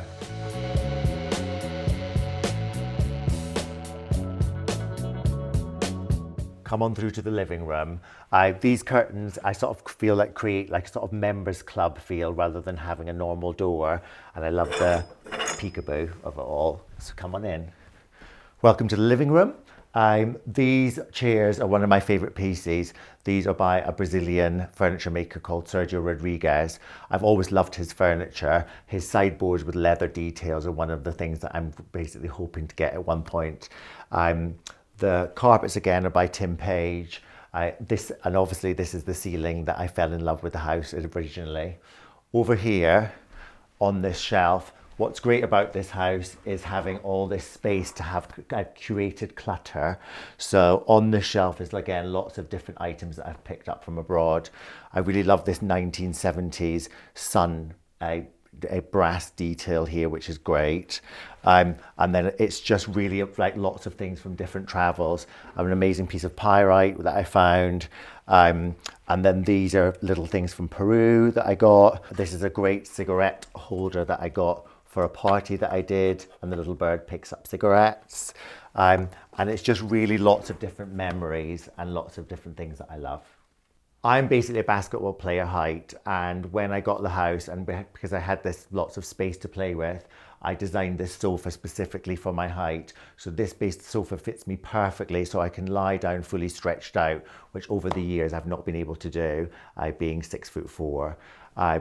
This pink marble table, again, is a 1970s find that I found online. There's some amazing online antique stores these days, and I love spending hours getting into an interiors hole, finding lots of different pieces. This I really love, which is a serpent incense holder, which is very rare. Normally you have very simple incense holders, but I love how the incense comes out the back of his head, which is great. Over here we have got a cocktail bar. This is an Italian piece of furniture that I managed to find online, and I've managed to collect lots of different Murano glasses over the years, which I love. This one in particular is my favourite, which has a little bell underneath it. So my friend Bronwyn, when she wants a refill, will tinkle the bell and then I'll fill her up with another little shot of tequila. This is, again, a Brazilian piece of furniture, which is great for storage. And again, I like having the contradiction of different genres of art. This one is by one of my favourite artists called Victor Passmore. This jigsaw portrait is by BDDW, who did the ceramic tiles in my entrance hall. They do some amazing pictures. They do really beautiful, big, large scale landscapes, which I love in this jigsaw style. And again, this is just a vintage portrait that I found online. And I love how the tones of blue all sit really well together. This is a Victorian bird cage, which is a really special piece, which I really love. All the glass panels are actually original in the windows, and it's weird to think that a little bird would be sitting in here flying around, but at least it was living in style. The fireplace was a lot smaller when I first moved in, but I wanted a big statement piece. So obviously it wasn't clad in these amazing tiles. It was a lot smaller, so we extended it out like widthways, and then we managed to clad it in all these fantastic tiles, picking up on the green tones. What's beautiful about these is having the view of green here and then the green and the nature out the two windows on either side. It just sort of cocoons you in nature. My Primrose Hill flat is very different from this house. It's very white, muted colours, whereas this house is very tonal, and this house definitely represents much more of my character. I'm very inspired by the 1970s and that sort of mid-century design, but I like to play with it on different cultures. So I've got Japanese elements. These chairs are by a Brazilian furniture maker who I love called Sergio Rodriguez. So I like to have lots of international influences into the house.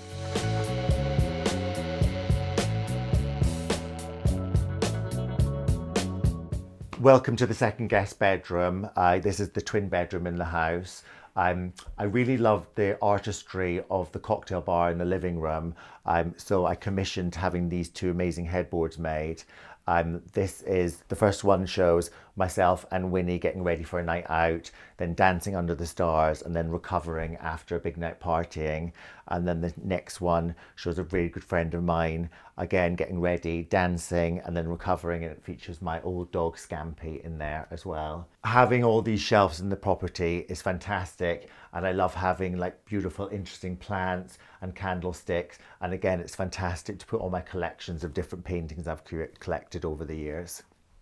One of the things that is great about this house is the stone walls. Them sitting beside the wood in the walls and then the painted white walls is really magical. But one of the problems I had was how to hang art on the walls. So all the paintings upstairs are hung by chains, which I think is a really interesting way to hang paintings. And it just gives it a more sort of 1970s luxurious feel.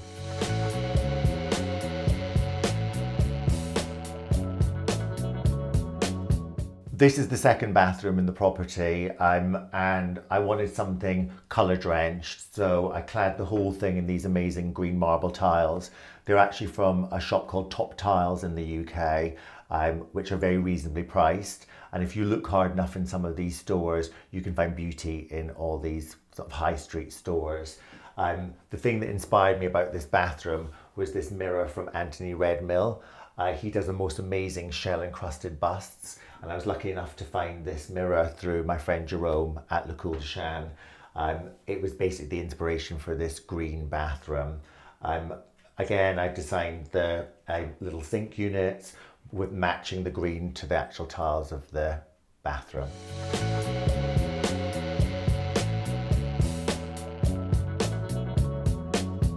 This is the main second bedroom, and again, the inspiration for this all came from these two screens here. These are two French screens of leaves, and it was really beautiful, the fact that, you know, they sort of reflected the outside and the views out into the garden at the front. This collection of art is, again, just having a real mix of lots of different things, from, you know, hand illustrated portraits to, again, magical little houses and great scenery. The bed is from Soho House, but I basically made this I found this fantastic fabric at Chelsea Design Centre, and made a really beautiful bedspread and matching cushions. And on the reverse is a pop of yellow. And then across over here, I really love some of the traditional English pieces of furniture. And this is a vintage gentleman's press, which you would hang your suit on in the back. So instead of having a wardrobe in this space, I just kept it very simple and just had this. Over here we've got a painting of a beautiful flower that my grandfather did, that my mum gave me recently. And I'm actually Jamaican, Scottish, Portuguese. And to sort of celebrate my Scottish roots, I found this beautiful Scottish piper from the Highlands when I was visiting up there recently. And I've put it together with an old vintage floral vase and then this fantastic old piece of fossil that I found. I really love Japanese inspirations, and this lamp that I found from Japan is really magical, I think. And then I had this, I got Nest Designs, again from Lucy Bathurst, designed this beautiful little lampshade for me. And I wanted something like a sort of Japanese sunset there. So she used the beautiful fabrics to create this very perfect silhouette of a sunshine. And it sits perfectly with the stork bird underneath. The house is definitely a sanctuary to me. Since I've lived here, I've actually learned how to draw. So I've been doing lots of illustrations and drawing. I couldn't actually draw before at all. And basically the house inspired me to take up drawing. And when I can come here for like 2-3 weeks and be on my own, and just, it inspires me every day, especially when I'm planning parties and events, to be able to escape from the busyness of London and come here to this basically a sanctuary and have a very clear mind to actually think about the design process is fantastic.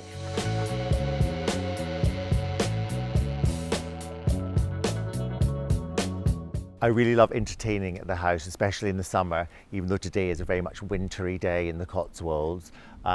This is a table that I designed with a scallop edge marble top and then copper bases, which is really beautiful. And when it's a summer's day and we've got amazing food and a barbecue going, it's fantastic.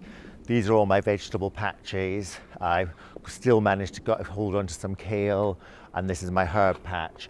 These two I have for dahlias, which is my favourite flower, but unfortunately you've missed them.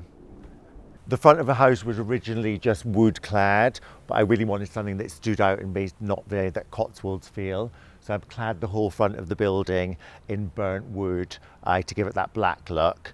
And then to coordinate with that, I managed to find this lovely black panther who stands guard of the house for me. I spend a lot of time in this house. I split my time between here and London, and it's just so fantastic having the two properties, because London I love, and I love the socialising and the parties of London. Obviously that's my career, but to be able to like leave London and escape here is fantastic. And one of the things I love is to be able to collect objects. And when I travel around the world, I'm lucky enough to be able to buy different things from different countries. So to have this space, to have all the things I've collected and all the memories from parties that I've hosted and from friends who have bought me beautiful gifts, it's a fantastic place. Homeworthy, it was fantastic having you visit me in the Cotswolds, but unfortunately that's the visit over. Thanks so much, bye.